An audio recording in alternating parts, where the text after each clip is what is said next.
everyone. My name is Jamon McKinney, or you can just call me Juice because that is my nickname. Welcome everyone to the Juice Alert, episode number 41 today for you ladies and gentlemen. If you have not subscribed to the Juice Alert already, be sure to do that right about now. You will not regret it. You can find me on YouTube as well as all podcasting platforms. That includes Spotify, Apple Podcasts, Google Podcasts, all that great stuff. If you're watching this episode on YouTube, be sure to smash that like button right about now. It definitely helps me out right here on the show. Also, if you're listening on podcasting platforms and you enjoy what you hear, if you're feeling kind, be sure to leave me a good rating and review. Definitely helps me out. Like I said, a lot of fun things to talk about today. We have roughly about 13 topics to cover today. We will obviously, break down what happened in Super Bowl 55. The Tampa Bay Buccaneers are your Super Bowl 55 champions. We'll talk about Tampa Bay, Kansas City, Patrick Mahomes, obviously. We'll also talk about J.J. Watt later in the show. We'll talk about Carson, Wentz. We'll even talk about Eli Manning. A lot of great things to discuss today. Before I jump into the show, I just wanted to say, if you want to connect with me on social media, you are able to do so. You can follow my Instagram account. My Instagram account is GHIMAN _MCKINNEY. And my Twitter account is at GHIMAN MCKINNEY. And also, if you wanted to get specific updates in regards to this show, you can follow the Instagram account for the show. The Instagram account is at the Juice Alert _ and the Twitter account is at the Juice Alert. Okay, folks, let's jump right into this show right here. So, Super Bowl 55. Obviously, we all know that the Tampa Bay Buccaneers were able to win Super Bowl 55 over the defending Super Bowl champion Kansas City Chiefs. The final score of the game was 31-9. And my biggest takeaway from the Super Bowl, in which the Buccaneers won and the Chiefs flat out laid an egg. They laid down. They got punched in the mouth. They were punked. They were bamboozled. They were kicked to the ground. The Kansas City Chiefs really disappointed in Super Bowl 55. And my biggest takeaway from this game was Patrick Mahomes flat out choked in this game. Patrick Mahomes came up small when it mattered most in the Super Bowl. Let me be very clear. Is this loss solely on Patrick Mahomes? No, it's not. There are a whole lot of factors that went into the Tampa Bay Buccaneers winning this game. And by the way, I predicted the Tampa Bay Buccaneers were going to win the Super Bowl all the way back in September. You guys can go check the tape, okay? But either way, I'm tired of people, walking on eggshells, trying to, tiptoe around the fact that Patrick Mahomes played a very, very poor game in the Super Bowl. They're walking on eggshells. They're saying, I'm scared to criticize Patrick Mahomes. We can blame the offensive line. We should blame Andy Reid. No, Patrick Mahomes in this game, he choked. He played very poorly in Super Bowl 55 versus the Tampa Bay Buccaneers. The score was 31-9, people. There's no excuses for Patrick Mahomes by his lofty standards to not score a touchdown in the biggest game of the season. You lose 31-9 in the Super Bowl. Look, I get it. If Patrick Mahomes goes out there, throws for 350 yards and about 3 touchdowns, and loses in stunning fashion to Tom Brady and the Tampa Bay Buccaneers, that's not a choke job, okay? That's not. That's just losing in a valiant effort to a team that pretty much, in my opinion, was about even as far as, between the talent of Kansas City and Tampa Bay, okay? But, folks, this was not a close game. This was a blowout. And Patrick Mahomes, in this game, he completed 53% of his passes, only threw for 270 yards, 70 yards passing. And by the way, a lot of those yards were in garbage time. He was padding his stats late in the game. He threw 2 interceptions. He scored no touchdowns. And his passer rating in the game was 52.3. Here's the thing. At this moment in time, I consider Patrick Mahomes to be an elite quarterback. And right now, to this day, despite Patrick Mahomes getting blown out in Super Bowl 55, I still consider Patrick Mahomes an elite thrower of the football. He is still arguably the best quarterback in the NFL as I speak today. and we are a year removed from him winning a Super Bowl versus a very good 49ers team. Let's not forget that. I will be shocked if Patrick Mahomes doesn't get back to another Super Bowl, and I'll be shocked if Patrick Mahomes doesn't at least win another Super Bowl in his career. But see, when you're the best quarterback in the sport, and when you just sign the biggest contract in NFL history from a salary standpoint, and you show up and play this poorly in the biggest game of the season, why should I give you a pass? People are out there giving Patrick Mahomes, excuses and passes for his incomplete passes. They're saying, oh, did you see that throw that Patrick Mahomes made? Was it complete or not, people? We're talking about the sidearm throws, him running around and whatnot. It did not lead to results, people. Patrick Mahomes has Tyreek Hill. He has Travis Kelce. He's got Mecole Hardman. He's got, Sammy Watkins, Clyde Edwards-Helaire. Andy Reid is his play caller. He's got A-plus weapons, good running backs, a great play caller. And Patrick Mahomes, he came up small when it mattered most. I understand the offensive line was not great for the Chiefs. They really let Patrick Mahomes down in certain moments. But guess what, people? This is the first time in Patrick Mahomes' career that he's had to deal with a ton of crap. Patrick Mahomes, welcome to Deshaun Watson's world. A couple of years ago, when Deshaun Watson was sacked 62 times in the regular season. Welcome to Russell Wilson's world. Russell Wilson has been running for his life for the past 5 years. Welcome to Joe Burrow's world, Patrick Mahomes, where he's running for his life behind a terrible offensive line. Welcome to Justin Herbert's world, Patrick Mahomes, who had to deal with a bunch of crap and chaos with the Chargers this past year. Welcome to Aaron Rodgers' world from the NFC Championship game about a week ago. Patrick Mahomes and Aaron Rodgers faced the same defense, in the playoffs, and Aaron Rodgers was able to actually give Green Bay a chance to win despite them falling down double digits early in that game. Lamar Jackson, he was running for his life in the playoffs, and he doesn't have nearly the weapons that Patrick Mahomes had. Even Kyler Murray, in his rookie season, he had to deal with a ton of crap. Patrick Mahomes, from the day he's gotten to the NFL, has been given a silver spoon with great weapons, great play calling, pretty good offensive line when healthy, and he's taken those things and ran with them. But the minute Patrick Mahomes didn't have the support from Andy Reid and his game plan and his schemes, the minute the offensive line couldn't block, the minute the wide receivers made him face a little bit of adversity due to the fact that they dropped a couple of passes, Patrick Mahomes, you know what he did? He folded like a tent.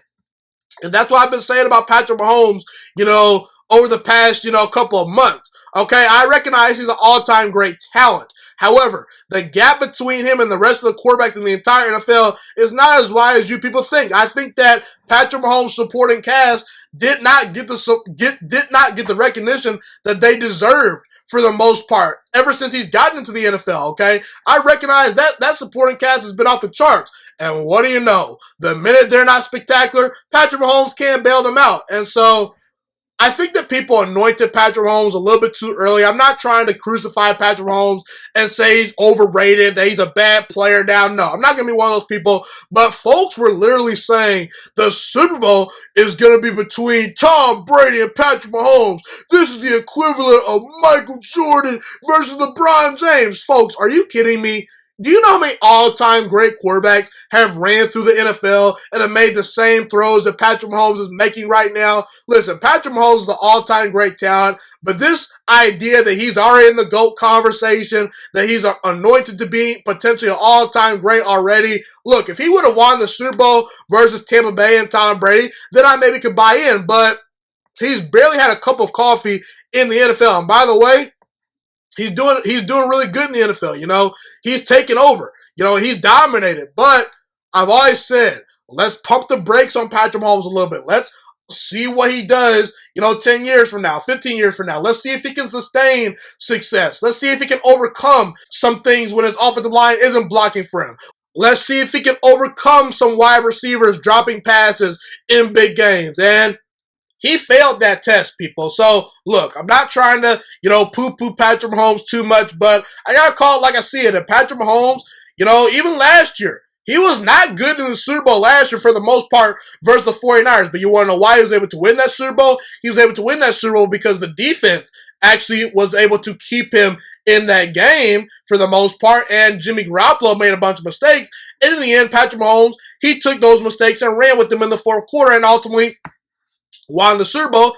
And he deserves a ton of credit. But we've seen Patrick Mahomes be an all-time great in the regular season. But in 2 Super Bowls, he's got 2 touchdowns to 4 interceptions. So when it's mattered the most in the biggest game of the season, Patrick Mahomes has been a lesser version of himself. So I definitely got to ding Patrick Mahomes a couple of points for that. Not saying Patrick Mahomes is overrated. Not saying that he can't get back to another Super Bowl and potentially win another Super Bowl. But I got to call it like I see it, people. And another thing to point out and think about. Are we sure that Patrick Mahomes will be the same quarterback if he landed in Chicago or if he landed with the dysfunctional New York Jets? It's something to think about because everyone talks about how Patrick Mahomes is so great. He can elevate any roster. He can make any throw. But we also fail to realize that Patrick Mahomes landed in an all-time great situation with the Kansas City Chiefs. He inherited a playoff team that made the playoffs the year before he got there. He inherited Andy Reid, an elite head coach, A-plus weapons, good running backs, a solid offensive line, a really good team, a really good situation, an all-time great situation. It was set up for Patrick Mahomes. Let me just put it to you this way.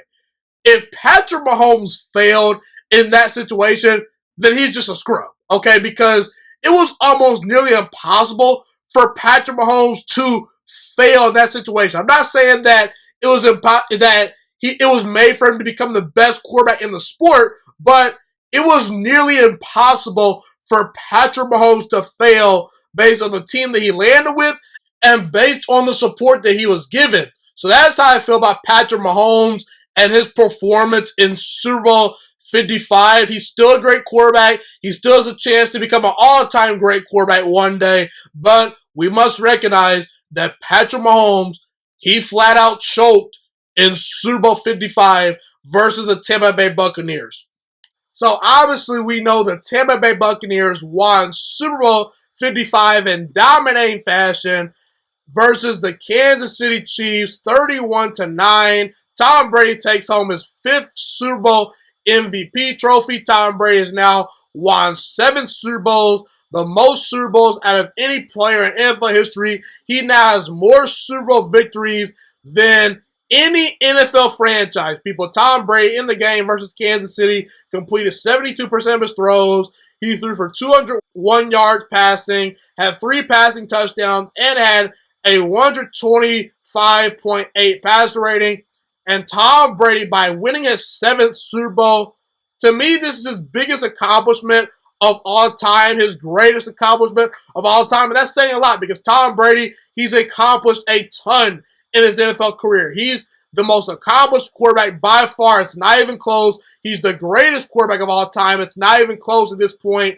And this, to me, was Tom Brady's greatest challenge, him deciding to go to the Tampa Bay Buccaneers, establish his own culture, bring in his guys, really hone in and take on a new offense, a new challenge, a team that did not know how to win, and Tom Brady made it happen. This is Tom Brady's biggest achievement as a pro athlete, and he won a Super Bowl and became Super Bowl MVP versus Patrick Mahomes and the Kansas City Chiefs at 43 years old. At 43 years old, Tom Brady today is still arguably one of the 5 to 10 best quarterbacks in all football. What we are witnessing, people, is history beyond measures, okay?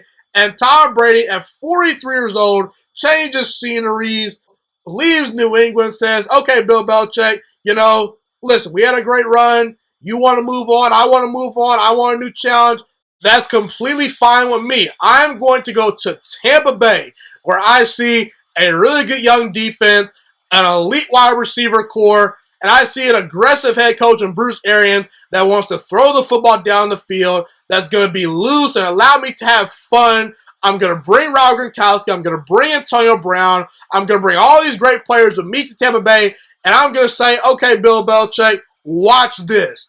And what do you know? Tom Brady, he accomplished, I'm not going to say the mere impossible just because I expected Tampa Bay to win the Super Bowl. If you go back and watch, some of my older shows and segments, I picked the Tampa Bay Buccaneers to beat the Kansas City Chiefs all the way back in September of 2020. In the preseason, well, we didn't have preseason games this year, obviously because of, COVID and whatnot, but in the offseason, before the NFL season officially started, I said, with Tom Brady going to Tampa Bay to join up with this talented squad, I'm sorry, Jameis Winston, you're a quarterback that has potential, but Jameis is the problem. Tom Brady's going to come in. He's going to be an accurate distributor of the football. He's going to change that culture in Tampa Bay, and he's got a loaded squad. And as long as Tom Brady, can be an accurate distributor, learn that offense, pick it up pretty quickly, the Tampa Bay Buccaneers are going to dominate, and they're going to win a Super Bowl. And Tom Brady not only proved me right, but he proved himself right, because deep down, Tom Brady knew that he proved everyone wrong that evaluated him back in college. There might have been some scouts out there that were high on Tom Brady, but I dare you to find the scout that was out there, 20 plus years ago saying, Tom Brady's worth the number one overall pick in the draft. That scout does not exist virtually, okay? So Tom Brady, he proves everyone wrong because a lot of people wrote him off in college, and he was a 6th-round pick, and looking back, he should have been the number one player taken in that draft. Tom Brady wins several Super Bowls early on in his career, but people say he's a game-managing quarterback. He goes out there in 2007, he wins a league MVP and sets records with Randy Moss. Tom Brady, people said that he was washed, he was no good. He continues to extend his prime. And even people, after he lost in the playoffs to the Tennessee Titans, they were saying the same thing. Tom Brady's fallen off a cliff. And Tom Brady said, okay, watch this. Let me go to a whole new team without Bill Belichick and just completely destroy all the arguments against me and prove once and for all I'm the greatest of all time, and there should be no debate about it. And he might have just went on the greatest playoff run for a quarterback in NFL history. I do believe that Eli Manning, in his 2 Super Bowl runs, definitely is going to give Tom Brady a run for his money just based on who had the greatest run to a Super Bowl victory, because Eli Manning, he beat Aaron Rodgers, he beat really good teams, really good quarterbacks. He beat Brett Favre once. He beat Tony Romo once in the playoffs. He beat a really good 49ers team and ultimately knocked out the Patriots twice in the biggest game. So you can pick or choose which run to the Super Bowl that Eli Manning had was the best. I'd say the first one in which he beat the undefeated Patriots, which to me was probably the greatest upset maybe in sports history at the time. When he did that, that probably was his greatest playoff run. That playoff run matches up with any playoff run in history, but what Tom Brady did, beating an elite Washington defense in the wild card round, beating Drew Brees in his own stadium on the road in the division round of the playoffs, goes into Lambeau Field and beats Aaron Rodgers in the NFC Championship game, and then absolutely destroys Patrick Mahomes and the Kansas City Chiefs in the Super Bowl. And Tom Brady really truly is the American dream. And people say, Tom Brady's played with a lot of great teams. He gets all the breaks. And ultimately, you might be right. But guess what? In the end, don't you kind of think Tom Brady is due for a couple of breaks? Because Tom Brady had to fight in college to start games. He was not the full-time starter at Michigan. He was a 6th-round pick. Nothing was handed to Tom Brady. So look, you can say, I hate Tom Brady due to the fact that he continues to destroy my team. He continues to take Super Bowl championships away from my favorite quarterback. That's fine, but at least go out there and say you respect Tom Brady, okay? I'm not the type to tell people how to think, but it baffles me that people hate on Tom Brady and continue to try to diminish his greatness, because in reality, people, Tom Brady has earned everything that he's been given. He was not handed anything on a silver spoon platter. When he entered the NFL, he had to work for every ounce of success that he's ever had. He was not handed anything, and Tom Brady overcame his physical limitations. He overcame being a 6th-round pick, and now he's the greatest quarterback of all time. That's the American dream to me. Okay? If you put your head down, you work hard, you have great people skills, great leadership, and when you get your chance, you knock out the park, you have a chance to have a lot of success in this world. And Tom Brady, he's the perfect example of that. So congratulations to Tom Brady and the Tampa Bay Buccaneers. They proved me right. And ultimately, no one else can really say anything really negative about Tom Brady other than maybe the cheating scandals, and he really wasn't, fully responsible for that. That was more so Bill Belichick and the coaching staff and the organization doing that. Tom Brady obviously benefited from some of the cheating, but he wasn't the actual one truly doing the cheating, in my opinion. So that's how I feel about Tom Brady. He's unbelievable, and I won't be shocked if Tom Brady and the Buccaneers end up maybe winning a Super Bowl again within the next 2 to 3 years. They're that talented. Tom Brady continues to really take care of his body. He's still to this day a top 10 quarterback, maybe even a top 5 quarterback when you really look into things, because he just beat some of the best quarterbacks in the NFL. He beat 3 Super Bowl MVP quarterbacks on his way to winning a Super Bowl. He beat Drew Brees, Aaron Rodgers, and Patrick Mahomes. Those are 3 of the best quarterbacks this game has ever seen. And Tom Brady, with a great supporting cast around him, no doubt about it, was able to knock them off, play his best football when it mattered most. Congratulations, Tom Brady and the Tampa Bay Buccaneers. You deserve this. And Tom Brady, he's a legend beyond New England now. He's a legend with the Tampa Bay Buccaneers as well. He's got a darn good resume, and I don't think Tom Brady's resume will ever be matched. He's the greatest quarterback of all time, arguably one of the greatest athletes of all time, no doubt about it, and he deserves a ton of praise today. 100%. So obviously we know the Tampa Bay Buccaneers are Super Bowl 55 champions. My preseason pick officially came true. Back in September of 2020, I said that the Tampa Bay Buccaneers would beat the Kansas City Chiefs in Super Bowl 55. That loomed to be true, so my preseason prediction was correct. However, today I'm going to do something very, very fun.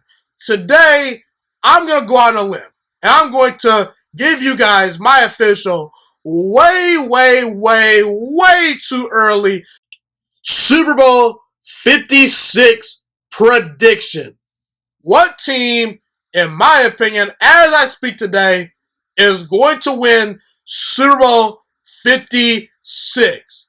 Obviously, this is not a set in stone prediction right here. There's a lot of things that could factor into who wins the Super Bowl next year. We're talking about free agency. We're talking about trades that could be made. We're talking about the NFL draft. We're talking about injuries could affect some things. Look, there's a lot of things that are on the table that could affect this pick right here, so it's not quite set in stone yet.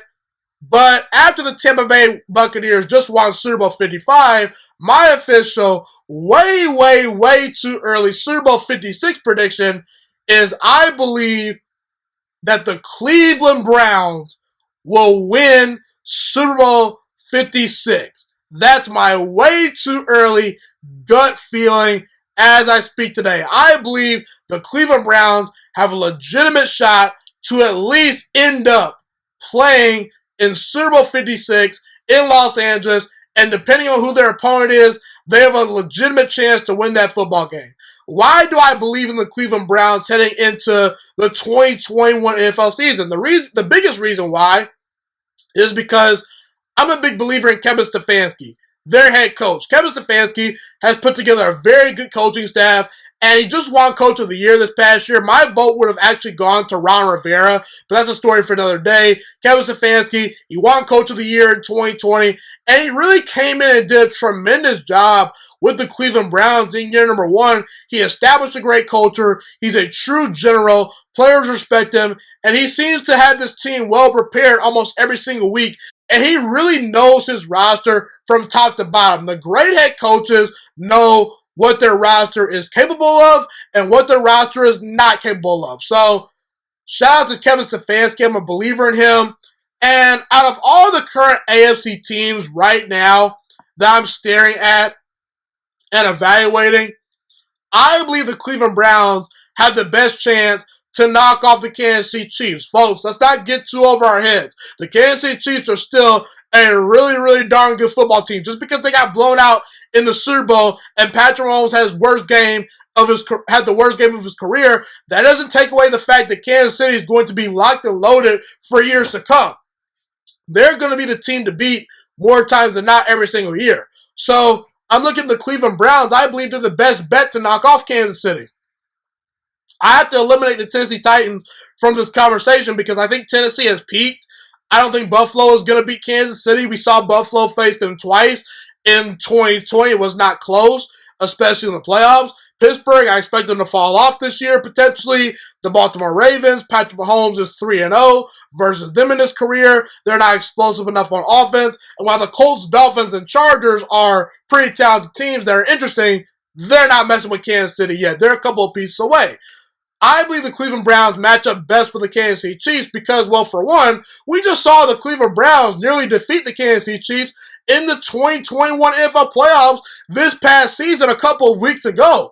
The score of that game was 22-17. The Cleveland Browns nearly came into Arrowhead and pulled off the upset versus Kansas City. And what makes Cleveland so good? They have a really good offensive line. That's the biggest strength of their team. They're able to bully people up front.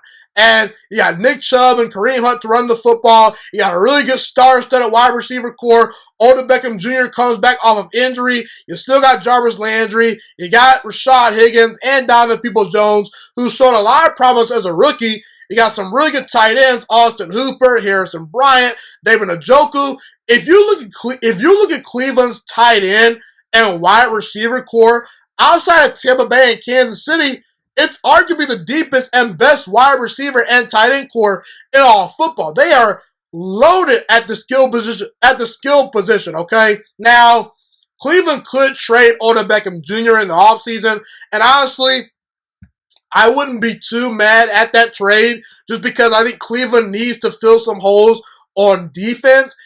And I think because Odell Beckham Jr. is such a star-studded wide receiver, you'll be able to get a whole lot of value back for that guy. You obviously want to keep Odell Beckham Jr. on your roster, but also you do want to try to fill the holes and needs of your football team. So I do think that sacrificing a guy like Odell Beckham Jr., while it might hurt in some areas, long-term, if you get a good defensive back or a couple good linebackers and some extra draft capital back for Odell Beckham Jr., I think that's fair value, and I definitely think that could aid Cleveland's team in the long run. I'm an Odell Beckham Jr. fan, but that's how I feel. And you look at the defense, they got Myles Garrett, one of the best pass rushers in all football when healthy. You got Sheldon Richardson on that defensive line as well, at defensive tackle. You got Denzel Ward, one of the best and most underrated cornerbacks in the entire NFL. So that defense, they do have some star-studded players. I would like to see them add to that defense in the offseason, but they've got the cap space. They got the draft capital. They most certainly can do that, okay? And I look at Baker Mayfield, and I'm a big fan of Baker Mayfield. Baker Mayfield lit the world on fire. His rookie season, his sophomore year was terrible, but this past year, Baker Mayfield had a very underrated season. He bounced back, and he won a playoff game versus a Hall of Fame quarterback in Ben Roethlisberger and the Pittsburgh Steelers. He destroyed the Pittsburgh Steelers, and he nearly went on the road and beat Patrick Mahomes and the Kansas City Chiefs. Baker Mayfield is a franchise quarterback, and I don't think any moment is ever going to be too big or too bright for Baker Mayfield. So, look, I love what Cleveland has, man. Baker Mayfield very well could develop into a top 10 quarterback very, very soon if he continues to improve upon his game. I love their weapons. I love their offensive line. I like their coaching staff, and if they can add a couple more pieces to their defense and improve on an 11-5 season this year, I could see Cleveland playing in the Super Bowl. Super Bowl 56 very well could be the Cleveland Browns' Super Bowl for the taking. So I won't rule out Cleveland being a Super Bowl contender, and I won't rule out Cleveland winning Super Bowl 56. The Cleveland Browns, I know it's crazy to say this, but in my humble opinion, the Cleveland Browns are my way too early gut feeling Super Bowl 56 winners. That's how I feel today. My way too early Super Bowl 56 pick is the Cleveland Browns. I believe they can win the Super Bowl next year in Super Bowl 56, no doubt about it. So now, because Tom Brady has won Super Bowl 55, everyone's going to come out here and try to tear down Bill Belichick in hopes of boosting up Tom Brady's legacy because they They think Tom Brady's the greatest thing since sliced bread. They think that Tom Brady's a god. And listen, Tom Brady's the greatest quarterback of all time. But I really don't understand what people get out of trying to boost up another player's legacy to tear down another player or a coach. I really don't understand what people get out of, arguing who deserves more credit, Bill Belichick or Tom Brady. I really, quite frankly, don't give a rip just because they both deserve a ton of credit. So, look, in the past, I've stated I believe Bill Belichick deserves a little bit more credit for the Patriots dynasty than Tom Brady. And to this day, I stand by that. But that's a story and a segment for another day. And by the way, I'm not one of those people that said Tom Brady was ever a system quarterback. All I said is just give Bill Belichick a little bit more credit than you are giving him for the Patriots dynasty. But like I said, that's a story for another day. What I want to do today is this. I want to go out here on a limb and give Tom Brady the appropriate credit that I believe he deserves for the New England Patriots 20-year dynasty. And I want to do the same thing for Bill Belichick. I want to give Bill Belichick and Tom Brady the equal amount of credit for what happened in New England. So what I'm going to do is I'm going to list off what Bill Belichick deserves the most credit for as far as what happened in New England and what Tom Brady deserves the most credit for as far as what happened in New England during their 20-year dynasty. So let's get started. So what does Bill Belichick deserve the most credit for? To me, what Bill Belichick deserves the most credit for was putting Tom Brady in a position on so many different occasions to where he has an opportunity to close out games in the fourth quarter. What you have to understand about Bill Belichick is this. He's a defensive-minded head coach. He's a defensive mastermind, one of the best defensive minds the NFL has ever seen as far as being a defensive coordinator, being a defensive-minded head coach. And Bill Belichick, in my opinion, is most responsible for allowing Tom Brady to have 8 top 5 defenses during a 20-year stretch in New England. Meanwhile, he also was able to give Tom Brady 16 top 10 defenses during his 20 years with the New England Patriots. And what does having a great defense do for a quarterback? It takes the pressure off of a quarterback, okay? Because what does having a great defense allow you to do? It allows you to have more extra possessions because if you're getting teams off the field on third down, that gives the offense more opportunities to go out there and score some points. And you can get away with that with having an off night if your defense is constantly holding teams to under 30 points per game. Okay, look at the Super Bowl versus the LA Rams a couple of years ago as a prime example. The LA Rams were the number 1 scoring offense in the entire NFL, and Bill Belichick and that defense shut that offense down.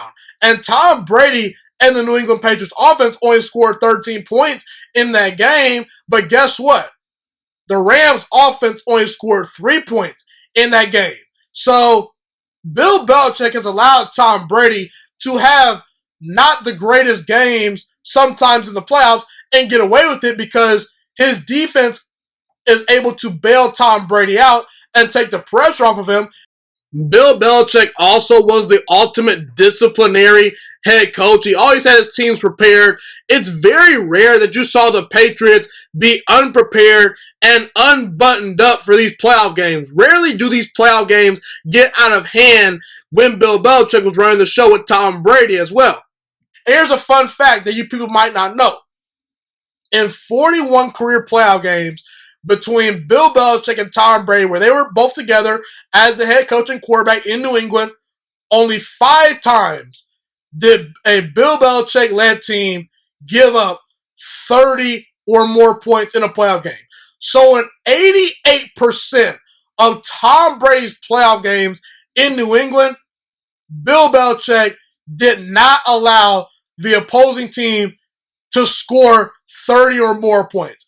That is astonishing. And also, Bill Belichick, he was the general manager in New England. He was the guy that constructed all those rosters and great teams. And Bill Belichick, he's the guy that gets the most out of his players. He built the perfect team around Tom Brady. He took swings in free agency. He managed the cap situation very well. He was able to trade for some players. He took on some players that had big personalities, like Randy Moss, and got the most out of them. But most importantly, Bill Belichick, day in and day out, challenged Tom Brady to be the best version of himself.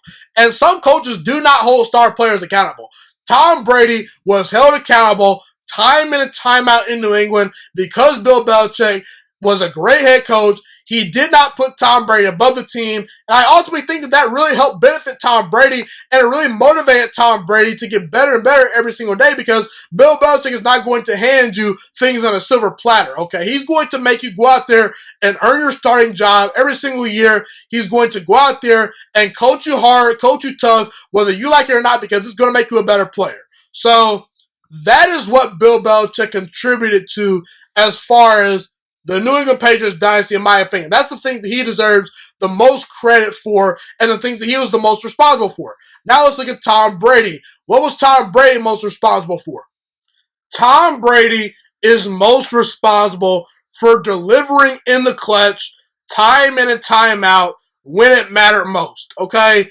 Everyone talks about how, Bill Belichick could have won multiple Super Bowls with Drew Brees and Dan Marino, Peyton Manning, and Patrick Mahomes. If you give Bill Belichick those quarterbacks, they can win 5, 6, or 7 rings. And in these big games, when you look at Drew Brees, Dan Marino, Peyton Manning, and now even Patrick Mahomes, due to the fact that Patrick Mahomes in 2 Super Bowls has combined to throw for 2 touchdowns to 4 interceptions in the biggest game possible, these guys at times were lesser versions of themselves when it mattered most in big games. Drew Brees is a 500 quarterback in the playoffs.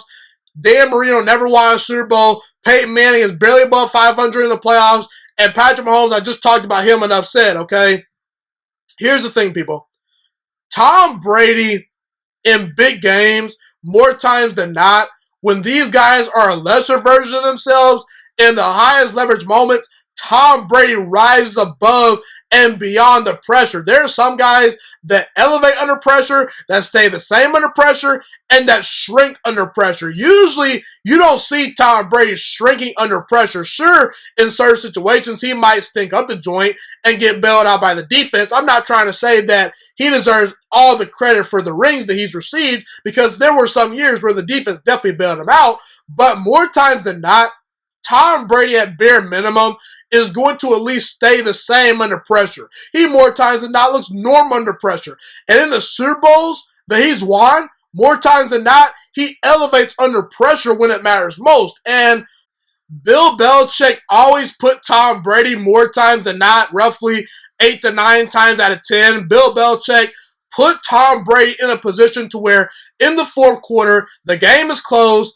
It's late in the game might be tied, or it might be a one-possession game. The game is there for the taking. That's what Bill Belichick provided for Tom Brady. But Tom Brady, usually 8 to 9 times out of 10, he's going to close that deal out, and he's going to win the game for you. And also, I think Tom Brady deserves a ton of credit for getting the most out of marginal players at times. We could talk about the fact that Tom Brady has had Rob Gronkowski to throw to, the greatest tight end of all time. He had Randy Moss for a little while in New England for a couple of seasons. He has had Julian Edelman, a former Super Bowl MVP. He had Wes Welker in his prime, who was an underrated wide receiver. But outside of those guys, Tom Brady has turned a lot of average and marginal wide receivers into big names, okay? Well, maybe not necessarily big names, but he's put up great production with not always elite targets at wide receiver. The one thing that Bill Belichick sort of at times failed to do in New England was constantly give Tom Brady elite weapons, while Belichick would more times than not spend money on the defense, on the offensive line, or on the special teams. He sometimes failed to give Tom Brady elite wide receivers to throw to. And you got to give Tom Brady a lot of credit for really getting the most out of those guys, because, listen, Belichick was going to do his thing on defense, but offense isn't always his specialty. So that's how I feel about that. And last but not least, Tom Brady deserves a lot of credit for taking pay cuts during his career. Now, the first time Tom Brady was able to get a big, massive contract, he became the highest paid player in all football. A lot of people don't talk about that. But after Tom Brady got his big, fat contract the first time around, after that, he was taking pay cut after pay cut after pay cut after pay cut to say, hey, Bill Belichick, look, I trust you, okay? Go get me star players on defense. Go get me, a good offensive line. Go get me good players that's going to help me win. Tom Brady is the greatest quarterback of all time.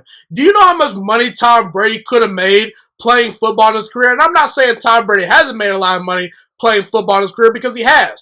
But Tom Brady recognized the big picture. He recognized, okay, if I become the highest paid quarterback every single year, sure, that'd be nice, but instead, I'm going to sacrifice my salary to allow the organization to put good players around me. And look, I'm not trying to advocate for all other star quarterbacks to do that, because I'm not the type of person to tell people what to do with their money. There's a lot of people out there that want to do, really cool things and, explore and go through adventures, and there are a lot of aspirational people out there. So I'll be the last person to say that star quarterbacks need to be taking discounts. That's the last thing that you'll hear me say. And also, football is a very violent sport to a point where you're putting your body on the line every single time you go out there on the football field. People forget that when you play football, people are trying to tear your head off and get you to the ground, okay? So I understand the business decisions 1,000%.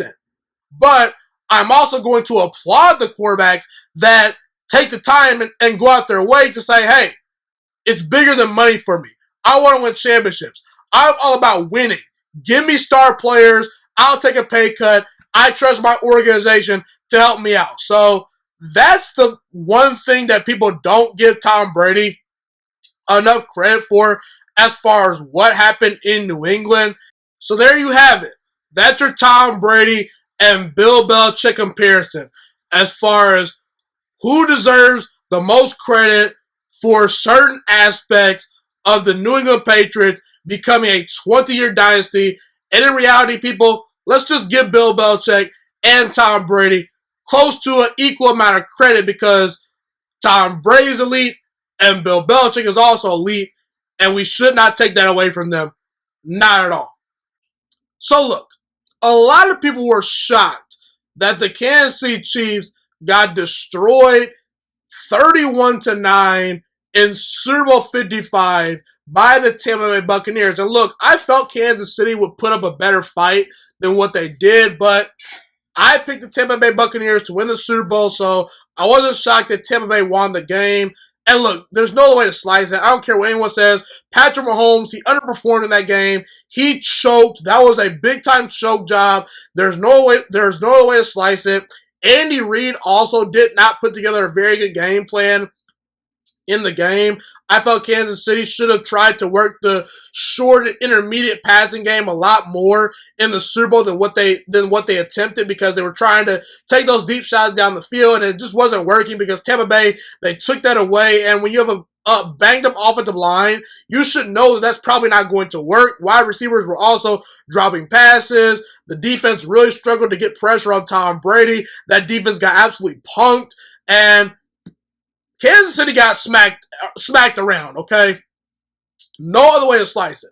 But despite the Kansas City Chiefs losing Super Bowl 55, I believe the Kansas City Chiefs still have a chance to become the next dynasty. Now, will it happen? Maybe, maybe not. I'm not trying to project what's going to happen. All I'm trying to say is, look, don't try to rule out Kansas City just because they got blown out in the Super Bowl by the greatest quarterback of all time. Keep in mind how rare of an occurrence this was for Kansas City as far as them getting blown out in Super Bowl 55. So Patrick Mahomes has played in 55 career games with the Kansas City Chiefs. He started 55 career games, including the playoffs, in his short career so far with the Kansas City Chiefs. In 54 of those 55 games, the Kansas City Chiefs have scored double-digit points. So only one time in the last 55 games have the Kansas City Chiefs failed to score double-digit points. That happened, obviously, in the Super Bowl where everyone was watching. And keep in mind, Patrick Mahomes has 2 career playoff losses. The only 2 career playoff losses that Patrick Mahomes has is to Tom Brady. So the only time the Kansas City Chiefs in the Patrick Mahomes era up to this point, the only time they've looked mortal and the only time they've really been truly beaten is when they've met Tom Brady, the greatest quarterback of all time. And as good as Tom Brady is right now, no matter how good his diet is, Tom Brady is not going to be playing for the next decade. I say at max, Tom Brady plays 3 more seasons. He'll play at max 3 more years, okay? So look, here's the thing. Patrick Mahomes, despite him choking and not playing his best football in the Super Bowl, we have to recognize that Patrick Mahomes is still arguably to this day the best quarterback in all of football. And as far as I'm concerned, until someone knocks them off in the AFC, the Kansas City Chiefs are the team to beat in that conference. Now, when you look at teams like Green Bay, you look at the Rams, you look at maybe Seattle, maybe a healthy San Francisco team if they upgrade a quarterback, the Buccaneers, you look at some of the NFC teams, there are NFC teams out there that can beat the Kansas City Chiefs, but the NFC's on the other side. So those teams won't meet Kansas City unless Kansas City gets to a Super Bowl, okay? And I think Kansas City realistically can get to a couple more Super Bowls within the Patrick Mahomes era, okay? Folks, listen, Patrick Mahomes is a former MVP that won an MVP in his first season as a starter where he threw 50 touchdown passes, okay? Patrick Mahomes the very next year goes on to win a Super Bowl MVP. And this year, he gets to a Super Bowl and obviously gets blown out, but obviously he was still in the Super Bowl. So look, when you look at Kansas City's division and the team they have constructed, Kansas City, there's no reason to think that they can't be the team to beat over the next couple of years, You look at the Chargers. The Chargers, they're a talented team, but are we sure Brandon Staley can coach? Are we sure that organization's dysfunction won't get in the way of Justin Herbert's success? The Raiders, they can't seem to win big games. And the Broncos, they haven't figured out who their quarterback is. And right now, today, I take Kansas City over Buffalo. I take Kansas City over the Ravens. As good as Cleveland is, I do think Cleveland should be the potential dark horse Super Bowl team next year. They might be my gut Super Bowl pick next season. As good as Cleveland is, I think Kansas City's better. Kansas City's better than Indianapolis. They're better than the Titans, and they're better than Pittsburgh right now, okay? Right now, Kansas City's the team to beat still in that conference. And now, guess what Kansas City has?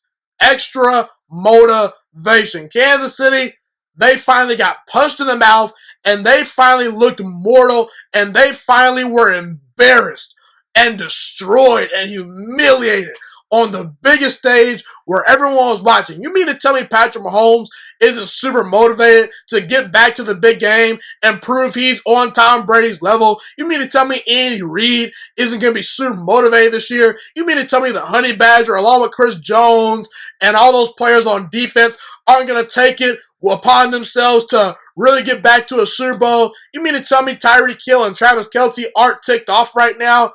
Listen, folks.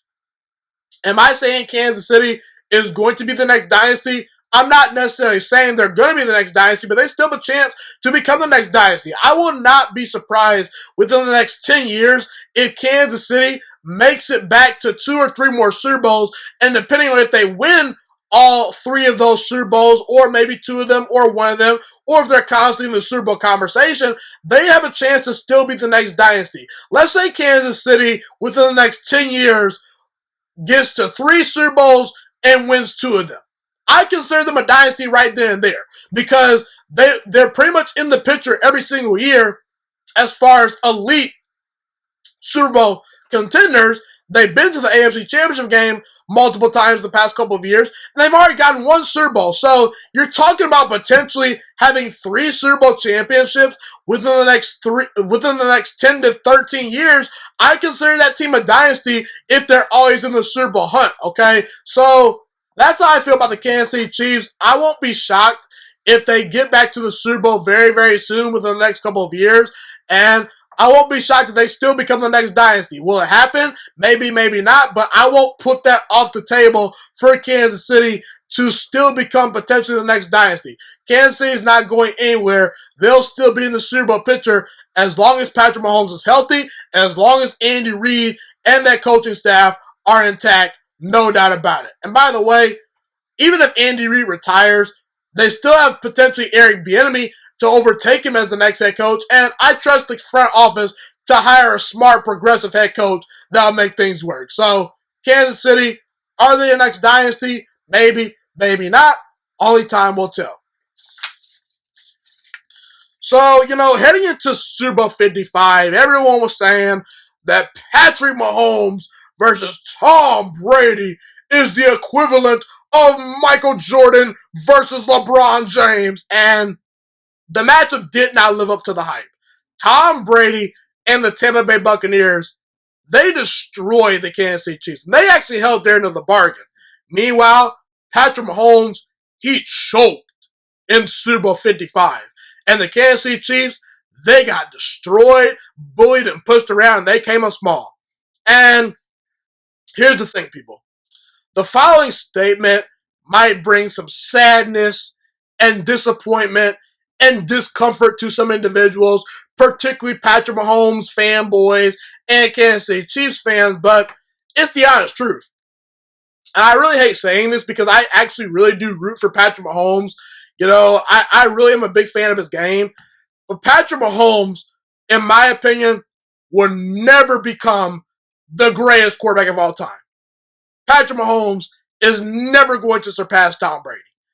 And in reality, Patrick Mahomes, based on the way that he went out and lost and choked in Super Bowl 55, based on Patrick Mahomes getting destroyed in Super Bowl 55, Patrick Mahomes can never surpass Tom Brady on the all-time list for greatest quarterback of all time. Now, can Patrick Mahomes eventually become a top 5 quarterback of all time? Absolutely. Can he potentially maybe become the second greatest quarterback of all time one day? Absolutely. It's a tall task, but I could see Patrick Mahomes maybe, giving Joe Montana and Peyton Manning and John Elway and Aaron Rodgers a run for their money. Okay, you know what I'm saying? I think that Joe Montana is the second best quarterback of all time. I'd say the top 5 quarterbacks of all time right now, in order, I would say it's Tom Brady, Joe Montana, Peyton Manning, John Elway, and Aaron Rodgers. I can see Patrick Mahomes knocking a couple of those guys over, and I could see him becoming a top 5 quarterback of all time. But even that hill is a steep hill to climb. And I know what you Chiefs fans are probably saying. Oh, if Patrick Mahomes continues to dominate, win Super Bowls, he'll pass Tom Brady one day. Okay, since you want to go there, since you Patrick Mahomes people out there that want to anoint him before he actually earns his stripes, okay, let's do this. Let's evaluate what Patrick Mahomes will have to do to surpass Tom Brady, in my opinion, okay? I actually don't think Patrick Mahomes needs to win 7 Super Bowls to surpass Tom Brady, because here's the thing. If Patrick Mahomes wins 5 Super Bowls and he has close to or just as good of numbers as Tom Brady, you can make a strong case he probably already might be in the conversation for being the greatest quarterback of all time, because he passes the eye test. He passes I watched him play his games and he was better than everyone else in the NFL outside of maybe a prime Aaron Rodgers. That's how talented Patrick Mahomes is. He passes the talent and the eye test. That matters because Tom Brady, he's not one of the 5 to 10 most talented quarterbacks we've ever seen. Tom Brady, for the most part, gets by in this GOAT conversation because of his accomplishments and because he's been super clutch in big games and because he's compiled great numbers. But see, here's the thing, people.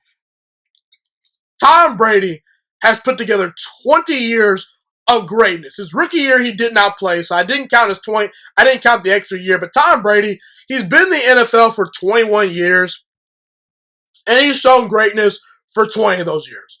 Tom Brady right now is first all time in touchdown passes with 581 career touchdowns, and depending on how long he plays, he very well could be at 600 touchdown passes by the end of next year. He's second all time in passing yards. He's neck and neck with Drew Brees. He'll probably pass Drew Brees in passing yards on the all-time list this year. He's got 79,204 passing yards. He's one of 6 players to win at least 3 MVP awards in the regular season. Tom Brady has been to 10 Super Bowls. He's won 7 of them. He's got 5 Super Bowl MVPs. And at 43 years old, Tom Brady is still to this day arguably a top 5 to top 10 quarterback. Are we sure Patrick Mahomes is going to be that good by his age 43 season? We could talk about the fact that Tom Brady has a 34-11 postseason record. And not to mention, here's the final real caveat. Tom Brady changed sceneries and won the Tampa Bay Buccaneers a Super Bowl. That shows that he's beyond a system quarterback. That shows that he's beyond Bill Belichick. That shows that he might have very well been the Patriots' way. Anytime you can be like Peyton Manning and Tom Brady and go to 2 separate franchises and win them Super Bowls, I give you a bunch of brownie points. I really do. Okay? And even if Patrick Mahomes somehow gets to 5 or 6, maybe 7 rings, if he's lucky, even if Patrick Mahomes piles up like 600 career touchdown passes, 80,000 yards, you know what people are going to say? They're going to say that in the end, Patrick Mahomes lost to Tom Brady in Super Bowl 55. When they played head-to-head, the old man Tom Brady was better than the young gun Patrick Mahomes. That's what they're going to say. See, here's the thing, people. We never saw Kobe Bryant and LeBron James face off in the NBA Finals. We never saw LeBron James and Michael Jordan face off in the NBA Finals. We've never seen, Peyton Manning and Tom Brady face off in a Super Bowl. We saw AFC Championship games, but never a Super Bowl, We never saw Joe Montana and Tom Brady face off in a Super Bowl, okay? So the closest accurate representation we can get is head-to-head matchups, and we got the best test out there between Patrick Mahomes and Tom Brady because we saw both of them play on the same field together with equal rosters, equally great coaching staffs, stacked teams, your team versus my team. I'm a great quarterback, you're a great quarterback, and Patrick Mahomes came out small. That's what happened. And here's the thing, people. Tom Brady is 43 years old. You mean to tell me Patrick Mahomes, you really think Patrick Mahomes has a shot to beat Tom Brady in a Super Bowl if he's 32, 33 years old? I doubt it, because if you can't beat the 43-year-old Tom Brady, what makes you think you're messing with the Tom Brady smack dead in the middle of his prime? Tom Brady is way past his prime. And he just won a Super Bowl because he was on a great team, but he's still a really good quarterback. But the bottom line is, if you can't mess with 43-year-old Tom Brady, Patrick Mahomes, there's probably no way on earth you were ever going to mess with 33 or 34 or 30 or 28-year-old Tom Brady, who was smack dead in the middle of his prime. Now, look, I will say, the one saving grace for Patrick Mahomes potentially out there is this. He's obviously got to win a bunch of Super Bowls. He's obviously got to, pile up the numbers.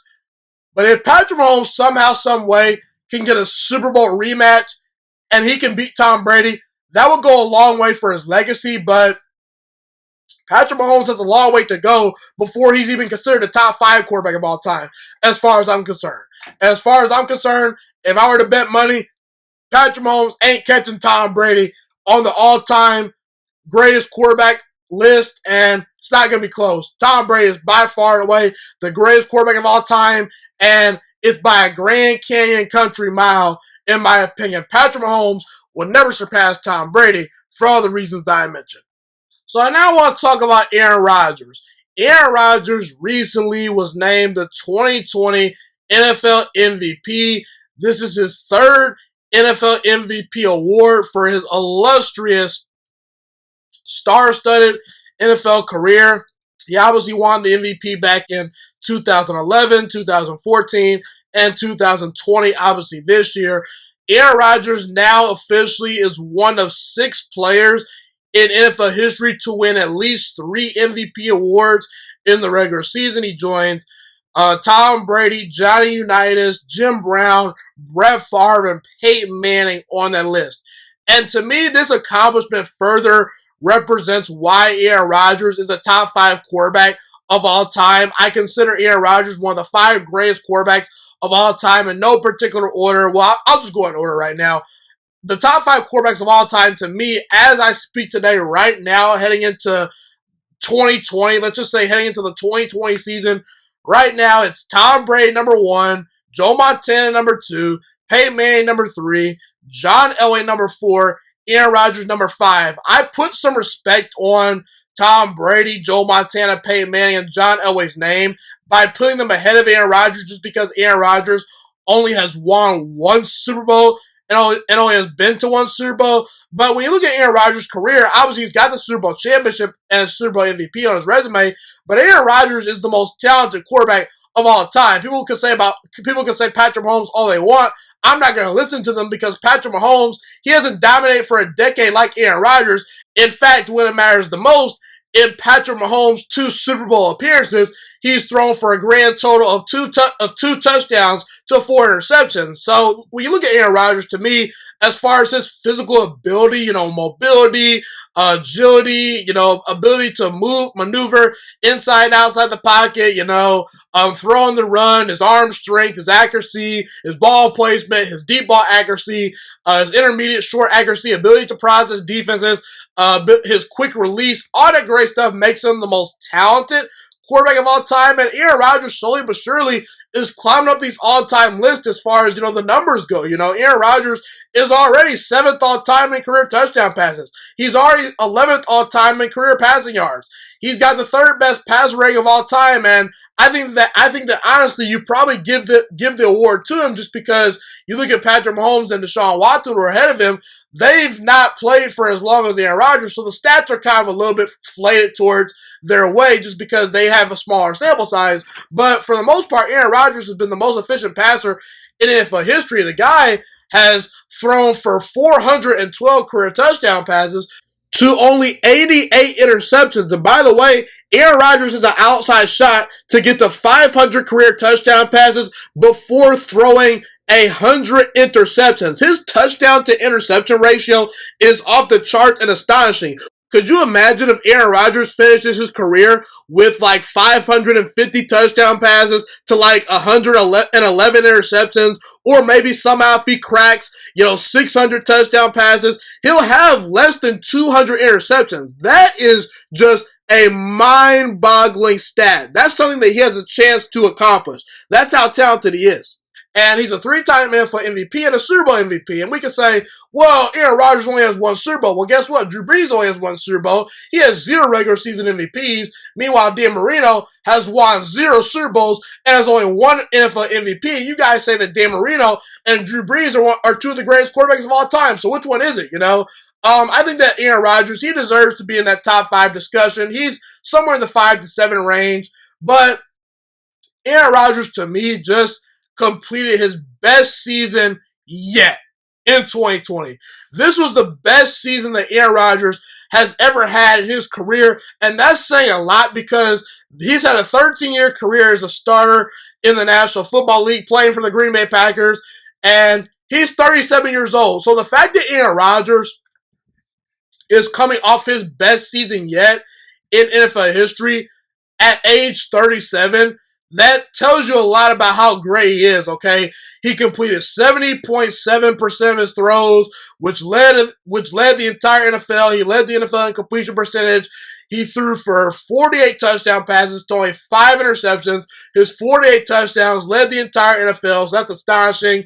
He threw for 4,300 yards and had a pass rating of 121.5, which is the 2nd best pass rating of all time, behind only Aaron Rodgers from 2007. And really why I believe Aaron Rodgers just completed his best season of all time is because when you look at his supporting cast, you look at Davante Adams, he's great, but outside of Davante Adams, it's not a lot of household names. Marquez Valdes-Scantling, Alan Lazard, Robert Tonyan, they'd have a hard time starting for some NFL teams out there. He turned Robert Tonyan into a household name overnight, okay? And a lot of people wonder whether Green Bay had enough weapons and had a good enough team to make it back to the playoffs. I'd never doubted Aaron Rodgers. I actually came out and I said in the offseason that Aaron Rodgers is still a top 3 quarterback in the NFL. He's still elite. Don't look at the numbers. Stop looking at stats. Actually watch the games and tell me what your eyes tell me what your eyes see, okay?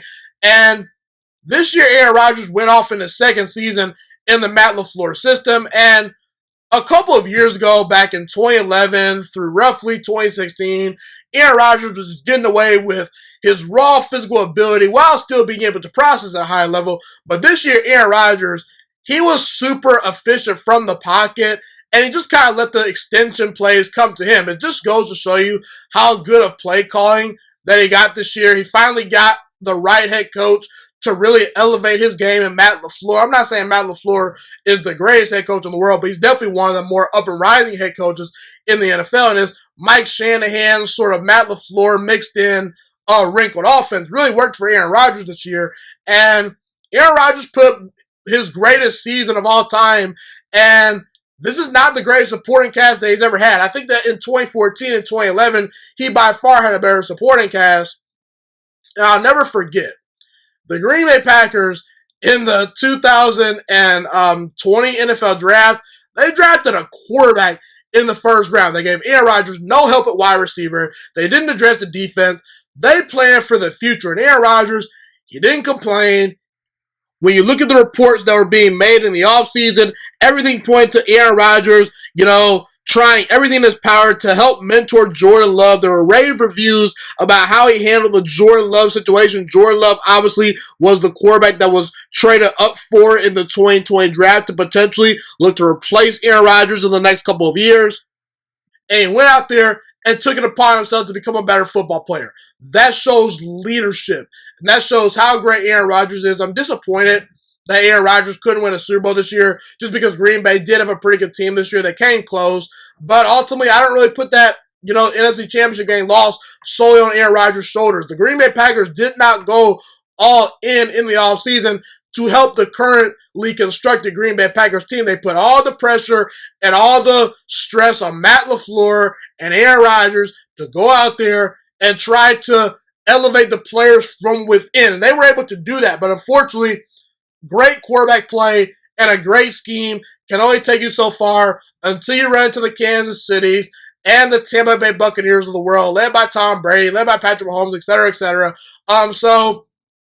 Yeah, man, Aaron Rodgers, he had a great season. He definitely deserved the 2020 NFL MVP award. I believe Josh Allen finished second in the MVP voting. Patrick Mahomes finished third. I would have personally put Patrick Mahomes second on the totem pole as far as my voting goes. But yeah, Aaron Rodgers had an unbelievable season. This was his best season yet. The fact that he was able to change his game and run a whole new, entirely different style of offense from which he's ran in the past and put up these kind of numbers at age 37 years old, despite not having really a top 5 to top 10 supporting cast as far as his wide receivers and tight ends go, that shows a lot about Aaron Rodgers and how great he is. So, Aaron Rodgers, he's an all-time great quarterback. He's added to that legacy by winning a third MVP, and really all Aaron Rodgers has left is to win a second Super Bowl or maybe a third or fourth. I could definitely see Aaron Rodgers getting at least another Super Bowl before his career is over, and that's the only thing Aaron Rodgers is chasing. Can Aaron Rodgers win a second Super Bowl before his career is over? Can he become a multi-Super Bowl champion?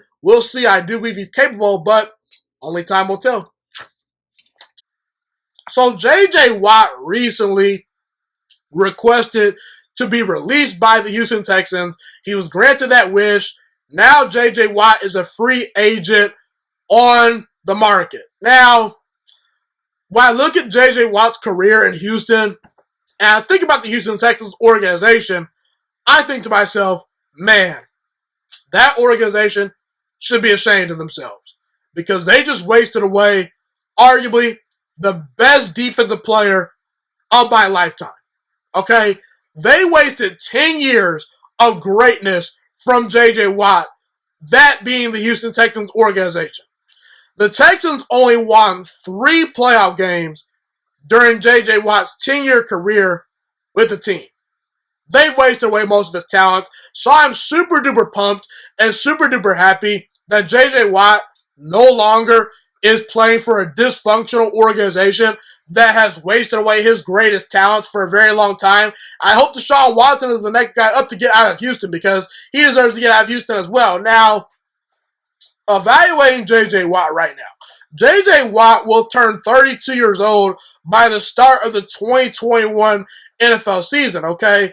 And I do believe J.J. Watt still has 2 to 3 good to great seasons left in him.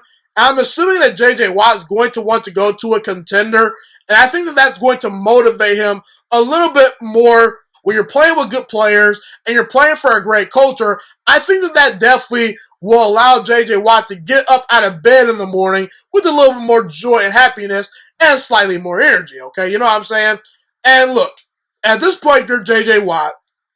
You pretty much accomplished all you need to accomplish. J.J. Watt could retire today and walk into the Hall of Fame as a first ballot Hall of Famer.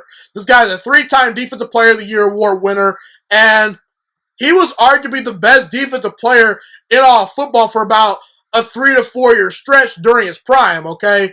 And we all know Aaron Donald is very dominant and the best defensive player in the NFL right now. Before Aaron Donald was the most dominant defensive player, that was J.J. Watt. So, unfortunately, injuries kind of derailed J.J. Watt's prime and whatnot, but he's still a really good player. And I think J.J. Watt should go to a contending team. He's made a lot of money. He's got all the stats. He's got all the awards. Now all J.J. Watt needs to do is go out there and play for a winning team and maybe go out there and try to win a Super Bowl. And I think the Green Bay Packers make way too much sense as far as J.J. Watt is concerned. I think the Green Bay Packers need to go all in and try to acquire J.J. Watt. And if I'm J.J. Watt and I'm evaluating teams on the market that I potentially can go to, I think the Green Bay Packers might be at the top of my list as far as destinations go, you know? And look, Green Bay, before you cheesehead fans, before you people that are all about, oh, the salary cap, before you people start typing in my comment section or hitting me up in my DMs and sending me messages about, oh, Green Bay doesn't have the salary cap to make this work. I don't want to hear that. Make it work, Green Bay. Make it work.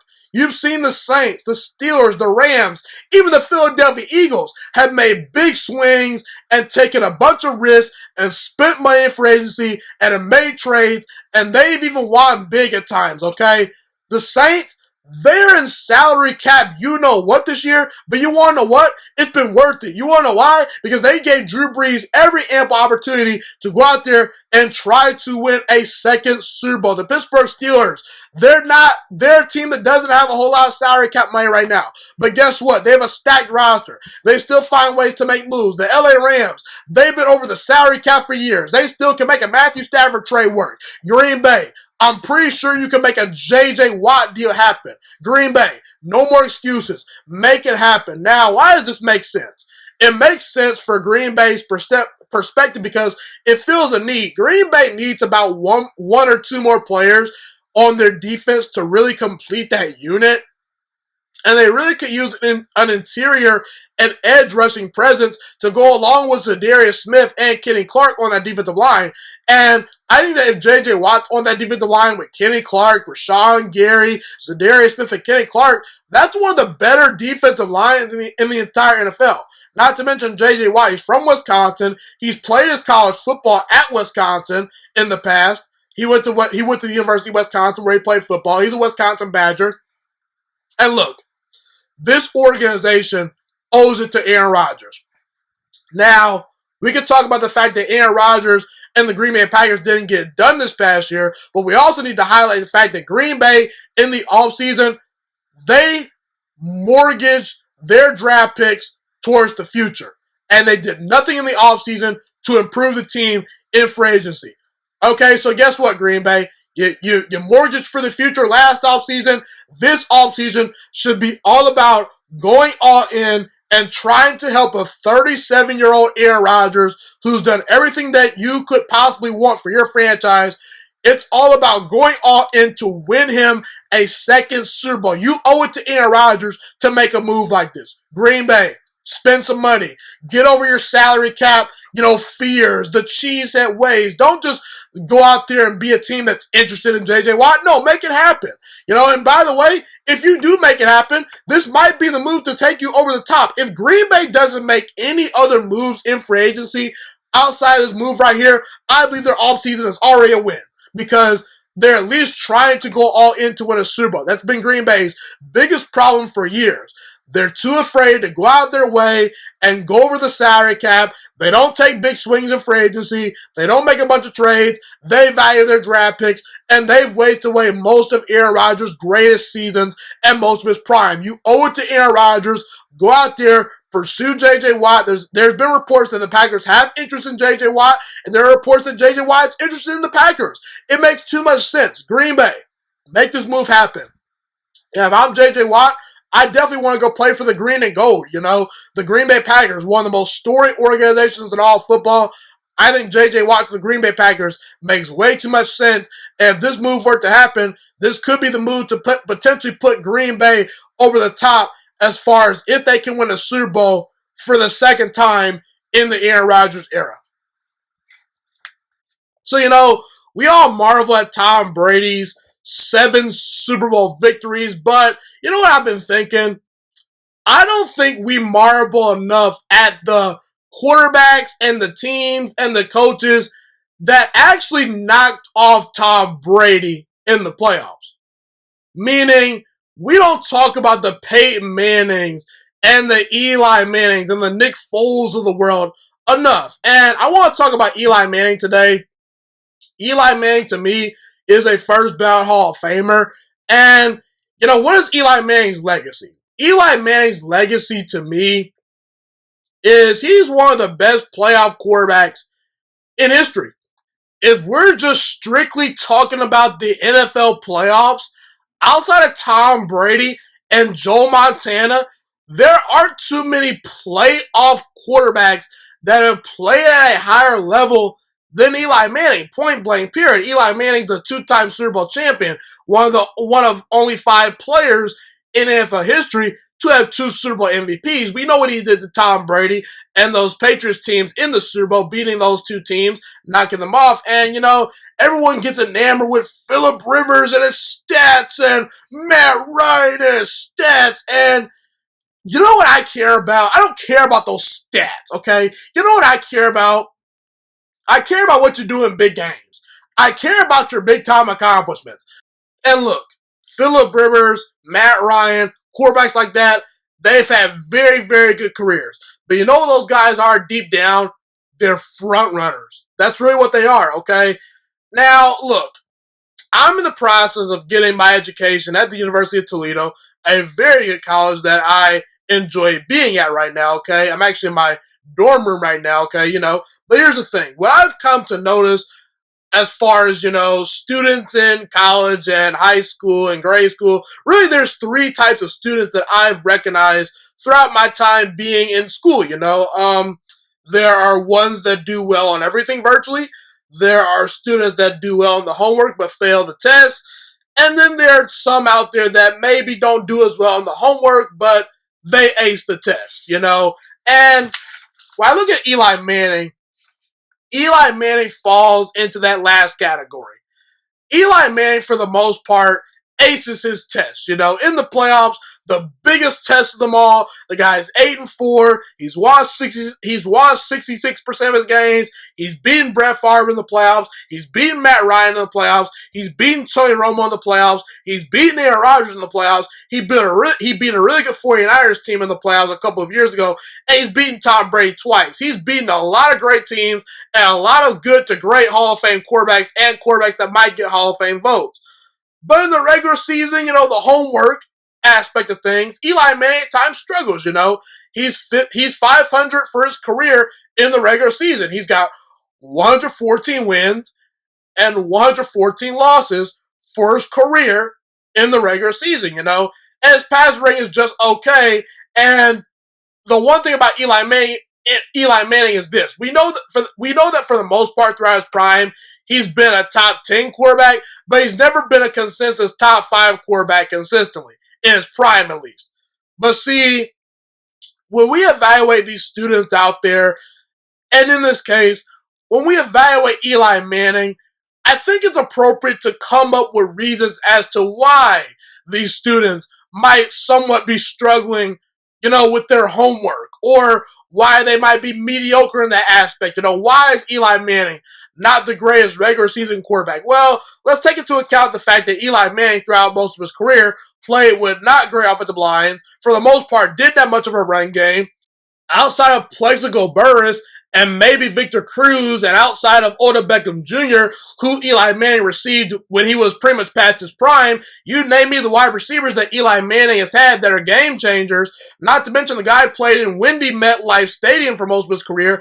So he didn't have the luxury of playing in an indoor stadium throughout his career like a Matt Ryan, like a Drew Brees, like a Peyton Manning early in his career in Indianapolis, And let's be real, the Giants, for the most part, have had some dysfunction at the top of their organization. And you look at some of these students out there, teachers are wondering, why are these students struggling with homework? Professors, we have a lot that we have to deal with, students are balancing extracurricular activities. Some have to take care of their siblings at home. Maybe someone's dealing with depression. And there are some students out there that have to actually pay for their tuition, okay? What does that mean? That means they probably have a full-time job that they have to be, working at, or a part-time job, and they have to hustle while also learning your physical chemics test or your math exam, whatever class they want to take. The bottom line is students are growing up and learning who they are. They have to deal with a ton of crap, okay? Whether you people want to admit it or not, more times than not sometimes. There are some students out there that have things put on silver platters, but there are some students out there that have to work their tail off just to get through school while trying to barely pay that tuition, you know what I'm saying? And when it comes to Eli Manning and these students, all that matters to me for the most part is, can they figure it out when it matters most? When those students get out in the real world, can they figure out what they need to do? Do they have the requisite skills to find a healthy lifestyle for themselves? And Eli Manning is one of those guys that when the light shined the brightest, he was able to win playoff games. He was able to overcome adversity. He was able to win 2 Super Bowls. And the one thing you could always say about Eli Manning is he was never late to school. He showed up on time a lot. Okay, actually not a lot, all the time, because Eli Manning, he never missed a single game, never missed a single start, okay? And when you look at Eli Manning's numbers, he's top 10 all-time in yards and top 10 all-time in touchdown passes. And you can say, whoa, Eli Manning compiled all those stats. I don't want to hear about that. When you're a 2-time Super Bowl champion and you've got the stats, that makes you a first ballot Hall of Famer. Whether you compile the stats through longevity or dominance, it does not matter. People that say Eli Manning isn't a Hall of Famer, they don't know what they're talking about.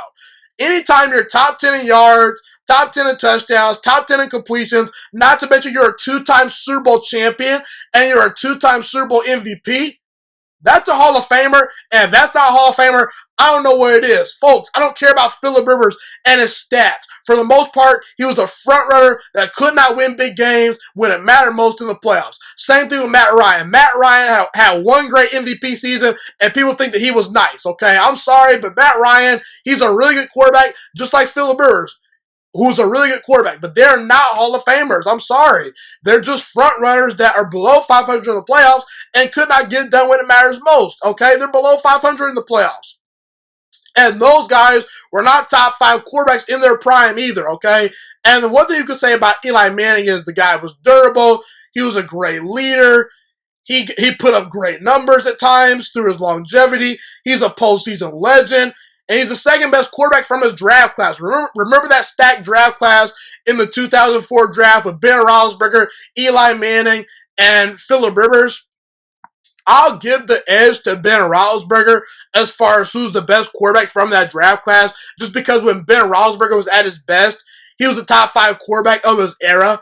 I would say that Tom Brady, Peyton Manning, Aaron Rodgers, Drew Brees, and Ben Roethlisberger are the top 5 quarterbacks of my lifetime. Patrick Mahomes could challenge for that spot one day, but as of right now, those are the 5 guys that dominated for the most part throughout my stages of me watching football and throughout most of the last 10 to 15 years, okay? And the one underrated thing about Eli Manning that no one really talks about is he might have legitimately really saved himself by voicing his power and really voicing his, I don't know, just his outspoken power, I should say, to say, I'm not going to go to the Chargers. Eli Manning refused to go to an organization that he felt was dysfunctional. He landed with the Giants, and that might be the difference between him being a really good quarterback that was a flash in the pan to a Hall of Fame level quarterback. Because as we know, the Giants have had dysfunction. They've not been nearly as dysfunctional as the Chargers. Now, is Eli Manning a top 10 quarterback of all time? No, I don't think Eli Manning is quite a top 10 quarterback of all time just because he never won a league MVP. You know, he never really dominated during the regular season. And when he got into the playoffs, he did damage, but sometimes he actually didn't make the playoffs, okay? So there was just too much inconsistency from Eli Manning throughout his career for me to say that he's a top 10 quarterback of all time, but he's definitely a top 15 to top 20 quarterback of all time, and he's super underrated. And for my money, Eli Manning's a first ballot Hall of Famer for all the reasons that I mentioned. Eli Manning, he deserves to be commended even more today for his success in the playoffs because we recognize how rare it is to beat a guy like Tom Brady in the playoffs, not just once, but twice. And Eli Manning, he beat the greatest quarterback of all time, Tom Brady, in 2 Super Bowls. Now, you can say the first time might have been a fluke. You can't say it about the second time. Once you are a 2-time Super Bowl champion, nothing's a fluke. I don't care what anyone says. So that's how I feel about Eli Manning and his legacy. He's class personified, and he deserves a lot of respect today. No doubt about it. Okay, everyone, let me shift to this. So, we obviously know about Tom Brady and the Buccaneers winning Super Bowl 55, and I had a lot of takeaways from that game. I've obviously expressed all those takeaways with you guys throughout the show, but a takeaway that I have that is sort of unpopular probably in most people's eyes is a takeaway that I want to share with you guys. And here's the thing. Look, I was a big-time Jameis Winston fan when he was coming out of Florida State in 2015. I saw a guy with a big, strong arm that won a lot of big games, only lost 1 game in college. He won a national championship. He seemed to have the charisma, the size, the arm strength to be a legitimate great franchise quarterback one day. I was a big believer in Jameis Winston about 5 or 6 years ago. But ever since Jameis Winston's entered the NFL, I've watched him play over the years. He's not progressed. He's continued to be an inconsistent quarterback. And the harsh reality is this. The Tampa Bay Buccaneers winning Super Bowl 55 with Tom Brady under center, to me personally, whether people want to admit it or not, it's a huge indictment on Jameis Winston. Because here's the thing, people. Jameis Winston was given 5 years in Tampa Bay to prove to the organization that he was a franchise quarterback. And he didn't get it done. He had 1 winning season in 5 years in Tampa Bay, and he was unable to prove that he was a franchise quarterback. If he was a legitimate franchise quarterback, I guarantee you the Tampa Bay Buccaneers would have re-signed him. You want to know why? Because they drafted the guy number 1 overall. You are not, if you draft a guy number 1 overall, you want that guy to pan out, okay?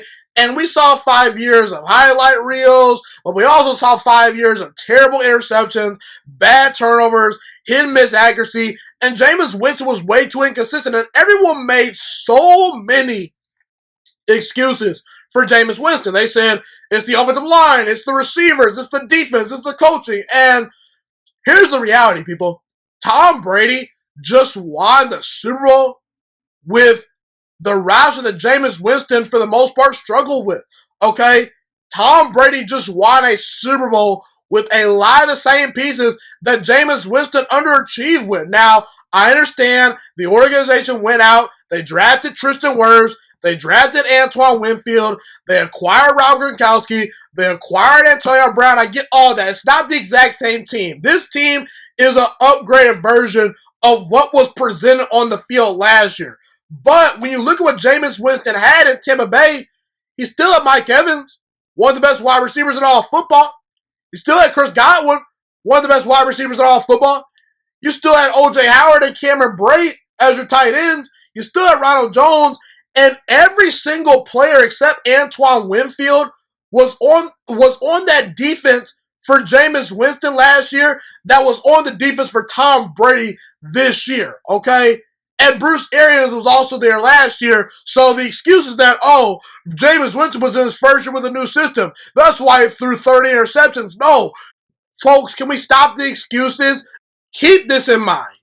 Last year, in the 2019 NFL season, Jameis Winston threw 30 interceptions, and that doesn't even count the fumbles. That doesn't even count the missed throws that were easy completions that he missed. That doesn't even count the amount of times he held to the football way too long and took unnecessary sacks. I watched every single game that Jameis Winston played in his final season with the Tampa Bay Buccaneers because I worked on a film analysis episode that I dropped last year in the offseason. You guys can check that out. I'll probably put that link in the description of this segment, okay, or episode, whichever the two that I'm dropping at the moment. But here's the thing, people. Jameis Winston was the Tampa Bay Buccaneers' biggest problem a year ago. That defense was still very good a year ago, okay? Todd Bowles was still there, okay? A lot of those same weapons were still there. But Jameis Winston couldn't even win 8 games with a stacked roster full of star wide receivers, a decent running back in Ronald Jones, a good head coach in Bruce Arians, and a stacked defense by his side. So this is the ultimate indictment on Jameis Winston. And I'm not trying to tear down Jameis Winston and say that he can't turn his career around in New Orleans. All I'm saying is, for those of you that are betting on Jameis Winston to turn his career around with the New Orleans Saints, what evidence are you banking on other than the fact that he's going to know the system pretty well because he's had about a year to sit and learn, behind Drew Brees and get Sean Payton's tutelage? That's about the only thing that you can probably think of to realistically say that Jameis Winston is going to be a great quarterback in New Orleans, okay? Just because Sean Payton's a great play caller, just because he's going to have a lot of good players around him, does not automatically mean that Jameis Winston is going to execute that offense at a high level and prove that he's a franchise quarterback. And listen, I'm rooting for Jameis Winston, and I'm hoping he succeeds, but I'm just not a big-time believer anymore. I'm not, and I think due to the fact that Jameis Winston left the building and really all the Buccaneers added was a couple of pieces in the draft and then Tom Brady. And I know Tom Brady's Tom Brady, but Tom Brady's 43 years old, people. And Jameis Winston was the number 1 overall pick from the 2015 NFL draft. He should be better than this. He should have been able to win a lot of games in Tampa Bay. And he underachieved because he's just too inconsistent of a quarterback. The bottom line to me is this. Sadly, I just think Jameis Winston is way too inconsistent of a quarterback to become a long-term franchise quarterback. That doesn't mean that he can't have a successful NFL career because he could bounce around and be a stopgap starter potentially down the road. And look, I'm hoping Jameis Winston develops into becoming a long-term franchise quarterback in New Orleans. But all I'm saying is, for those of you that are assuming that just because he's in a New Orleans Saints uniform, just because you're assuming that he has a change of scenery, I wouldn't put all of your chips in the bag to say that's going to 100% turn around Jameis Winston's career. I hope I'm wrong, but ultimately, I got to say, Tom Brady winning Super Bowl 55 in place of Jameis Winston as the quarterback, I think is the ultimate indictment on Jameis Winston. I don't think this really should be a hot take. I hope Jameis Winston succeeds, but it's a coin flip to me at this point. He's definitely talented enough to succeed, but we'll see if he can put it all together. So there are rumors, obviously, speculating during this offseason up to this point. We barely, even reached free agency. And there's rumors in Philadelphia that the Eagles are looking to trade Carson Wentz away. Some potential teams that have been thrown out there as far as teams that might have interest in Carson Wentz are potentially the Chicago Bears, the Indianapolis Colts. And look, here's the thing, people. I'm just going to cut straight to the point. If I'm the Philadelphia Eagles and I'm in that front office, I would actually think twice about trading Carson Wentz. I would think twice before trading Carson Wentz. And here's why. I personally believe the best way to evaluate Carson Wentz and Jalen Hurts, who the Philadelphia Eagles picked in the second round of the 2020 NFL Draft, who they currently have on a rookie contract. The best way to evaluate where Carson Wentz and Jalen Hurts are at as players is to bring both of them back. I want to see Jalen Hurts and Carson Wentz battle it out in training camp with a brand new head coach by their side, that head coach being Nick Sirianni, who to me has some potential, but I'm not quite sure if he's going to be the next great coach. Not sure if he's going to be the next bad coach, but we'll see. I think that he has talent, but we'll see. But here's the thing, people. You have to ask yourself this question if you're Philadelphia. Is Jalen Hurts and a bunch of draft picks going to be the answer to all the Philadelphia Eagles problems? Because if you're trading away Carson Wentz, you're basically saying the answer to our problems is Jalen Hurts and a bunch of draft picks. And look, I do like Jalen Hurts as a player. I don't love him, but I do like what he brings to the table. I do think that he could potentially develop into a franchise quarterback one day, but I'm not sure if Jalen Hurts and a bunch of draft picks is 100% the answer to all of these questions and is going to really just help turn around the Philadelphia Eagles. Because here's the thing, people. You can say, oh, we're going to get a bunch of draft picks. Well, Howie Roseman, your current not NFL general manager, your current general manager in Philadelphia, the current general manager of the Philadelphia Eagles is Howie Roseman. Do you know how many Pro Bowlers he's drafted in the past 5 years? One Pro Bowler. And that Pro Bowler is Carson Wentz, the guy that Philadelphia Eagles want out the building. And when you look at Jalen Hurts, the guy's 23 years old, and he's only started in 4 games in the NFL. And in those 4 games, he has a 1-3 record. He's completed 52% of his throws. He has 6 touchdown passes to 4 interceptions and a 77 pass rating and a 41 QBR. To put things in context, last year, Carson Wentz, in that same offense, completed 57% of his throws and had a QBR of 49. So look, I understand that Jalen Hurts definitely brings to the table some mobility and the ability to run the football with his legs. Carson Wentz is capable of extending plays with his legs as well, but he's not quite the athlete that Jalen Hurts is. So I do want to include that aspect in Jalen Hurts' game, but when you dive deep into the numbers, the completion percentage of the QBR and things of that nature is very similar to Carson Wentz and Jalen Hurts. So this idea that changing quarterbacks is going to immediately fix everything in Philadelphia, to me, is fool's gold. And look, I'm not a big stats guy, so I don't care about the numbers. I don't care about the analytics. I care about what my eyes are telling me. And when I watch Philadelphia play, I look at that wide receiver core. To me, it's below average. I look at Zach Ertz. He's past his prime. Dallas Goedert can't seem to stay healthy. I look at the offensive line. It's not very good. And this roster, to me, is just not anywhere close to being a Super Bowl caliber roster. To me, right now, the Philadelphia Eagles are the worst team in the NFC East. And that's saying a lot because the NFC East is the worst division in all of football. Now, is Philadelphia the worst team in the NFL? No, that'd probably be the Detroit Lions or the Houston Texans, assuming Deshaun Watson is no longer going to play for that team. But the point I'm trying to make is Philadelphia, no matter who the quarterback is, they're not going to succeed at a very, very high level with the supporting cast that is being put in place in Philadelphia. Really, the only bright spot on the Philadelphia Eagles offense to me is Miles Sanders, who's a really good young running back. But outside of Miles Sanders, I don't have a whole lot of confidence in Jalen Reagor. I don't have a whole lot of confidence in Alshon Jeffrey, who can't seem to stay healthy, and a guy that's past his prime. I don't have confidence in this Philadelphia Eagles offense, and this Philadelphia Eagles roster is not close to being a Super Bowl caliber roster. And so you mean to tell me that if you trade away Carson Wentz, that's going to automatically fix your offensive line? That's going to automatically fix your wide receiver core? Maybe if you use those draft picks that you acquire in the Carson Wentz trade to maybe get some better players. But again, like I said, you can't bank on Howie Roseman getting the draft right because he's been whiffing on draft picks the last couple of years. And you're going to put a 23-year-old Jalen Hurts behind that offensive line with those weapons to throw to, with him having very little experience as a starting quarterback in the NFL? I'm just saying the odds are stacked against any quarterback that's under center in Philadelphia at the moment. And look, I'm not the biggest Carson Wentz fan at all.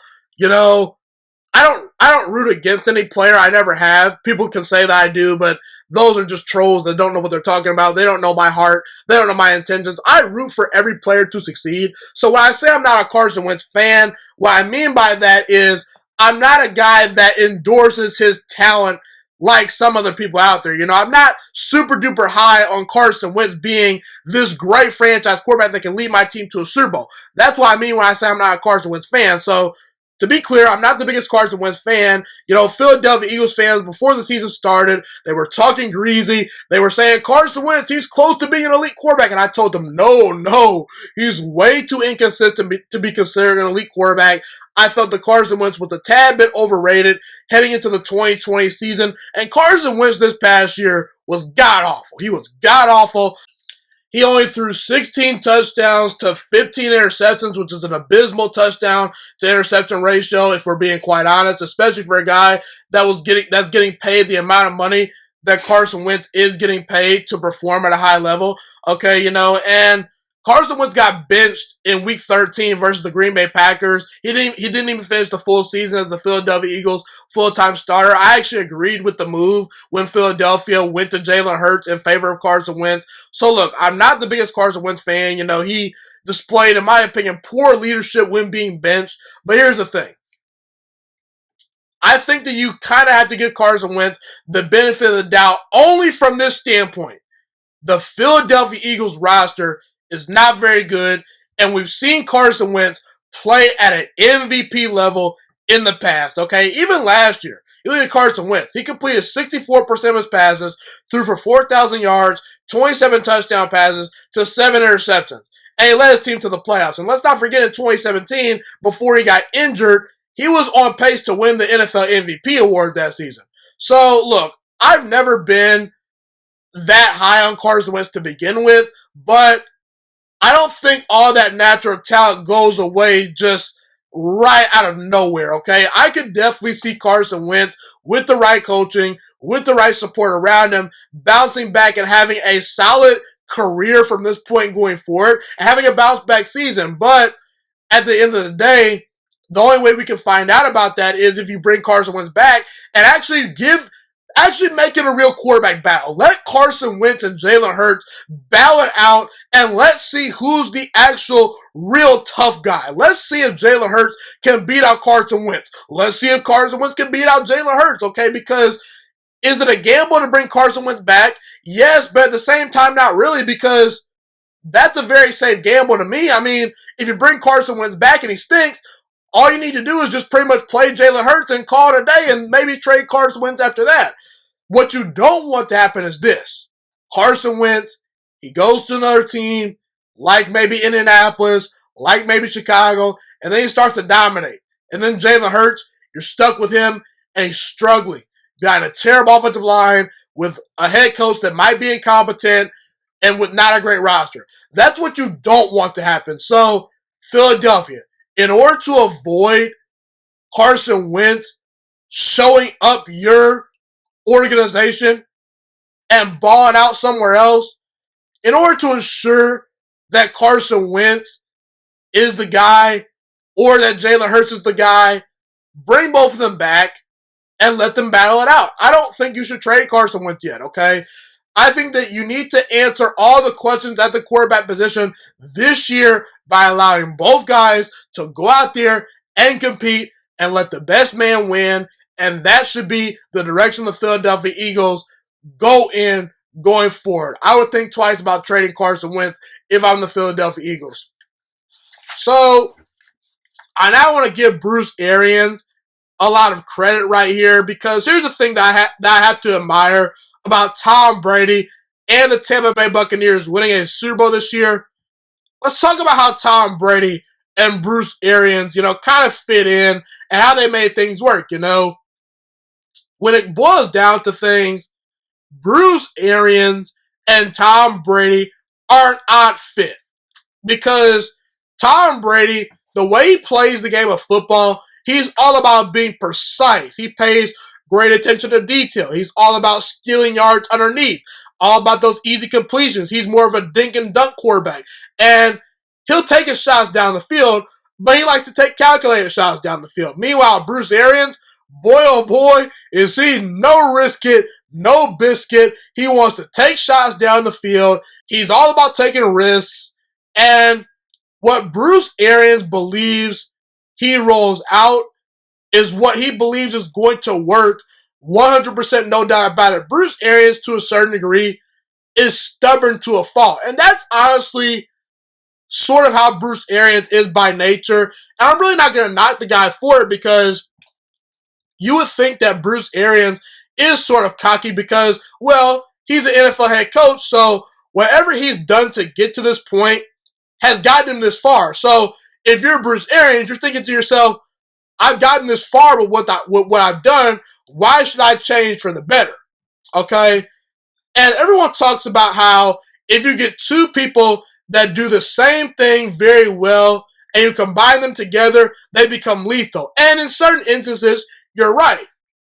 But I've always argued, if you can combine two opposite powers that do different things but at an elite level, you know, you look at Bruce Arians and that no-risk-it-biscuit offense. That offense was elite last year despite Jameis Winston's turnovers. They were one of the best offenses in all of football. They just couldn't overcome Jameis's, fumbles and interceptions, okay? Meanwhile, Tom Brady, he's super precise. He's super, detail-oriented, studying film, man, really adjusting on the fly. That's what Tom Brady is known for. But see, when you combine the risk-taking of Bruce Arians and the conservative and calculated shots that Tom Brady wants to take at times, boy, oh boy, is that a lethal combination. And I always kind of struggled to understand why people, said Tom Brady and Bruce Arians are not going to work. Usually, more times than not, greatness figures itself out, just point blank, period. But I don't think enough people watched Tampa Bay Buccaneers games last year on a regular basis, just because I saw that offense. I said, there are plays within the structure of this offense that are not being executed because Jameis Winston, he's behind the eight ball. Tom Brady will execute those throws. He'll get the ball out quickly. He'll elevate the offensive line. He'll elevate Bruce Arians. And ultimately, I think that Bruce Arians will be able to, at times, elevate Tom Brady's game, because he's going to allow Tom Brady to be free and take a bunch of shots down the field with those great weapons in Tampa Bay. So you got to give Tom Brady and Bruce Arians a ton of credit, because this offense, at the end of the day, was a mix of Tom Brady and Bruce Arians' greatest strengths. Tom Brady picking you apart, and Bruce Arians making sure the offense takes their shots down the field and makes big plays. So that's how I feel about Bruce Arians and Tom Brady and how they blended together. They blended together very, very smoothly. There were some, rough patches here and there, which was expected. You're not going to automatically right out the gate, gel together 100%. There were some growing pains, Remember during the regular season when the Tampa Bay Buccaneers got boat raced and curb stomped not once, but twice by Drew Brees and the New Orleans Saints? Everyone thought that Tom Brady, Antonio Brown, and Gronkowski and this offense wasn't going to work. And people said at that moment that the Saints, they had taken over. It was over for the Buccaneers. They were frauds. But you got to give the Buccaneers a ton of credit.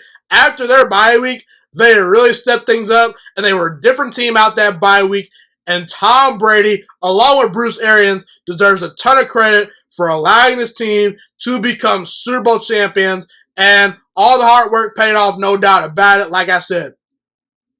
So most of the people are going to give Tom Brady pretty much all the credit for the Tampa Bay Buccaneers winning Super Bowl 55, and rightfully so to a certain degree, because Tom Brady is the quarterback. He was the equalizer. He's the guy that came in and really turned things up an extra notch for the Tampa Bay Buccaneers.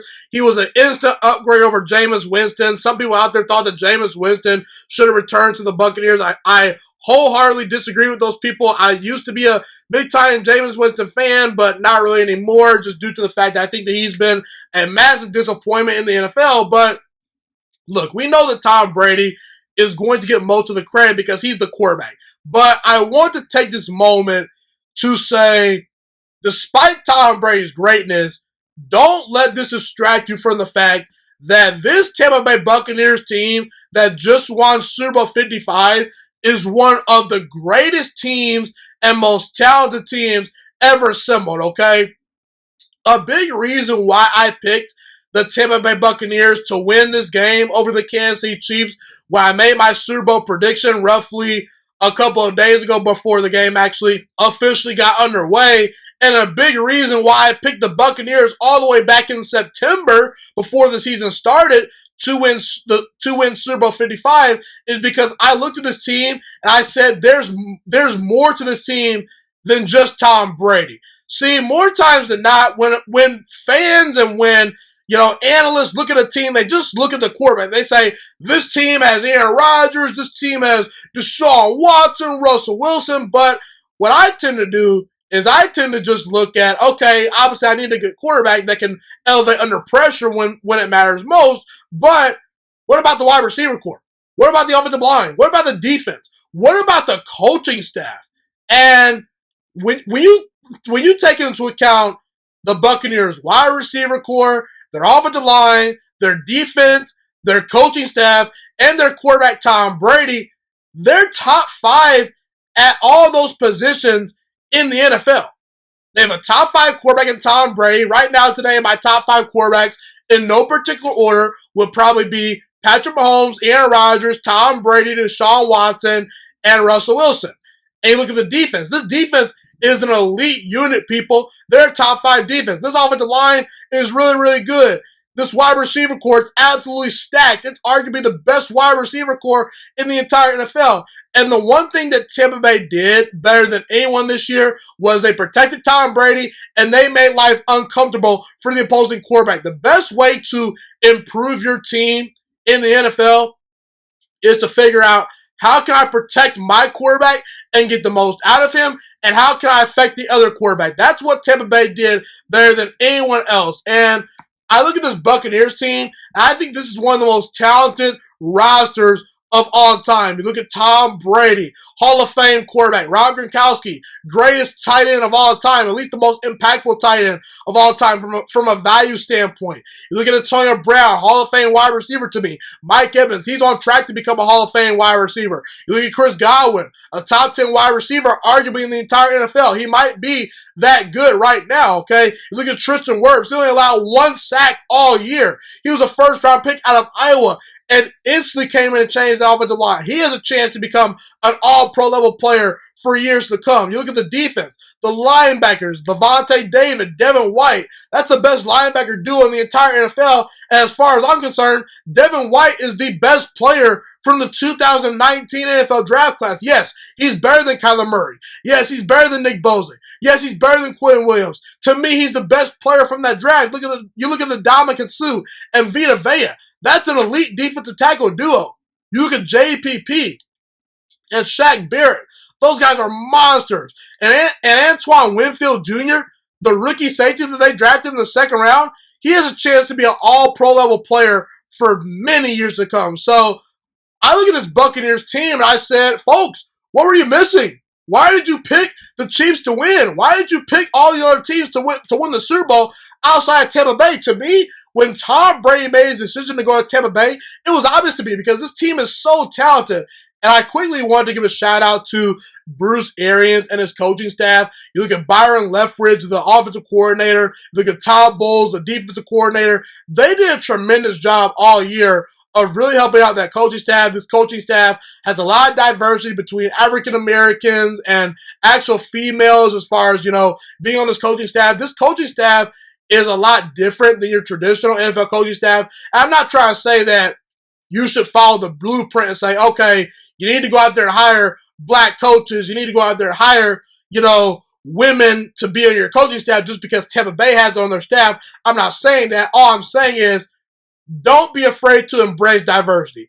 Don't be afraid to go out there and give those African-American men and women opportunities. Don't be afraid to go out there and give those women in sports an opportunity. If they're good enough and qualified for the job, give it to them, okay? So the bottom line is, all I want to say is, when I think back 20 years from now, I'm going to look back at this Tampa Bay Buccaneers team.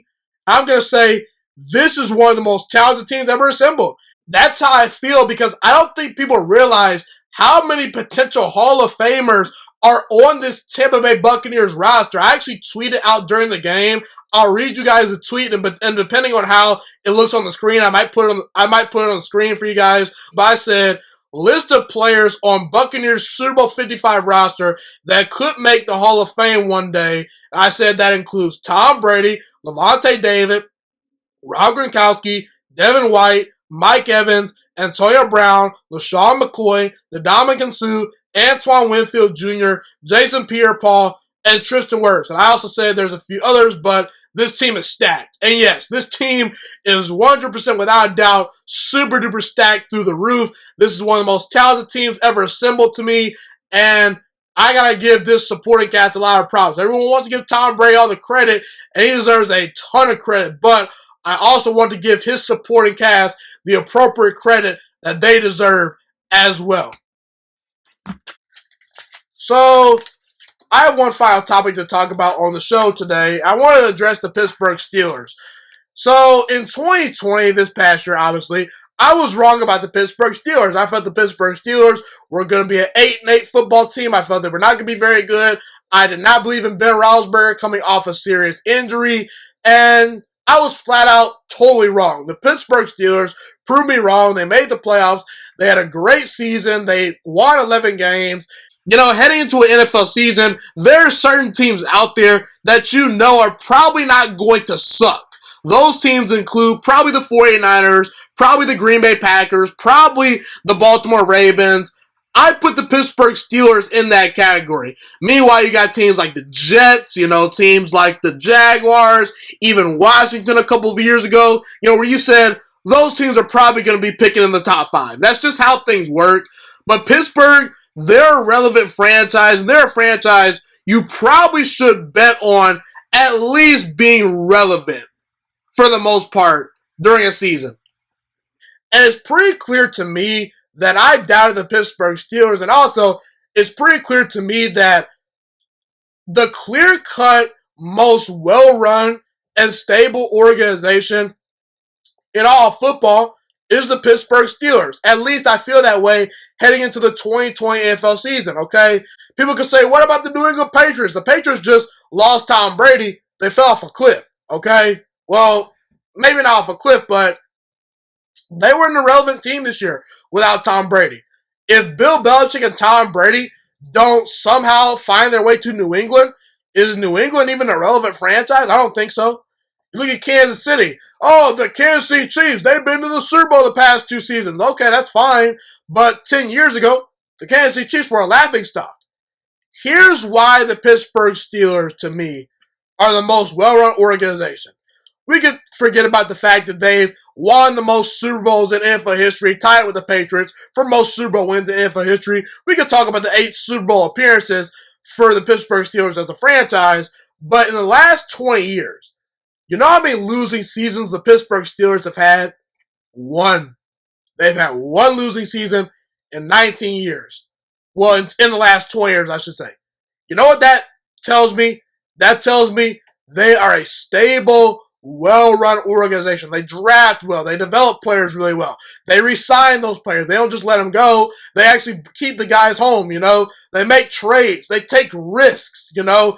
And they understand what it means to be patient. You know, they're going to allow players to develop. They're going to allow coaches to establish their culture. They're not just going to fire a head coach after 1 bad season. They're not just going to bail on a player after maybe 1 bad outing or 1 bad season, you know. They allow these guys to develop, and the thing that terrible organizations do is they bail on players and they bail on head coaches way too early because they think everything's a quick fix. Oh, we'll get rid of this quarterback and we'll be good. No, you need to fix your offensive line. You need to fix your whole team.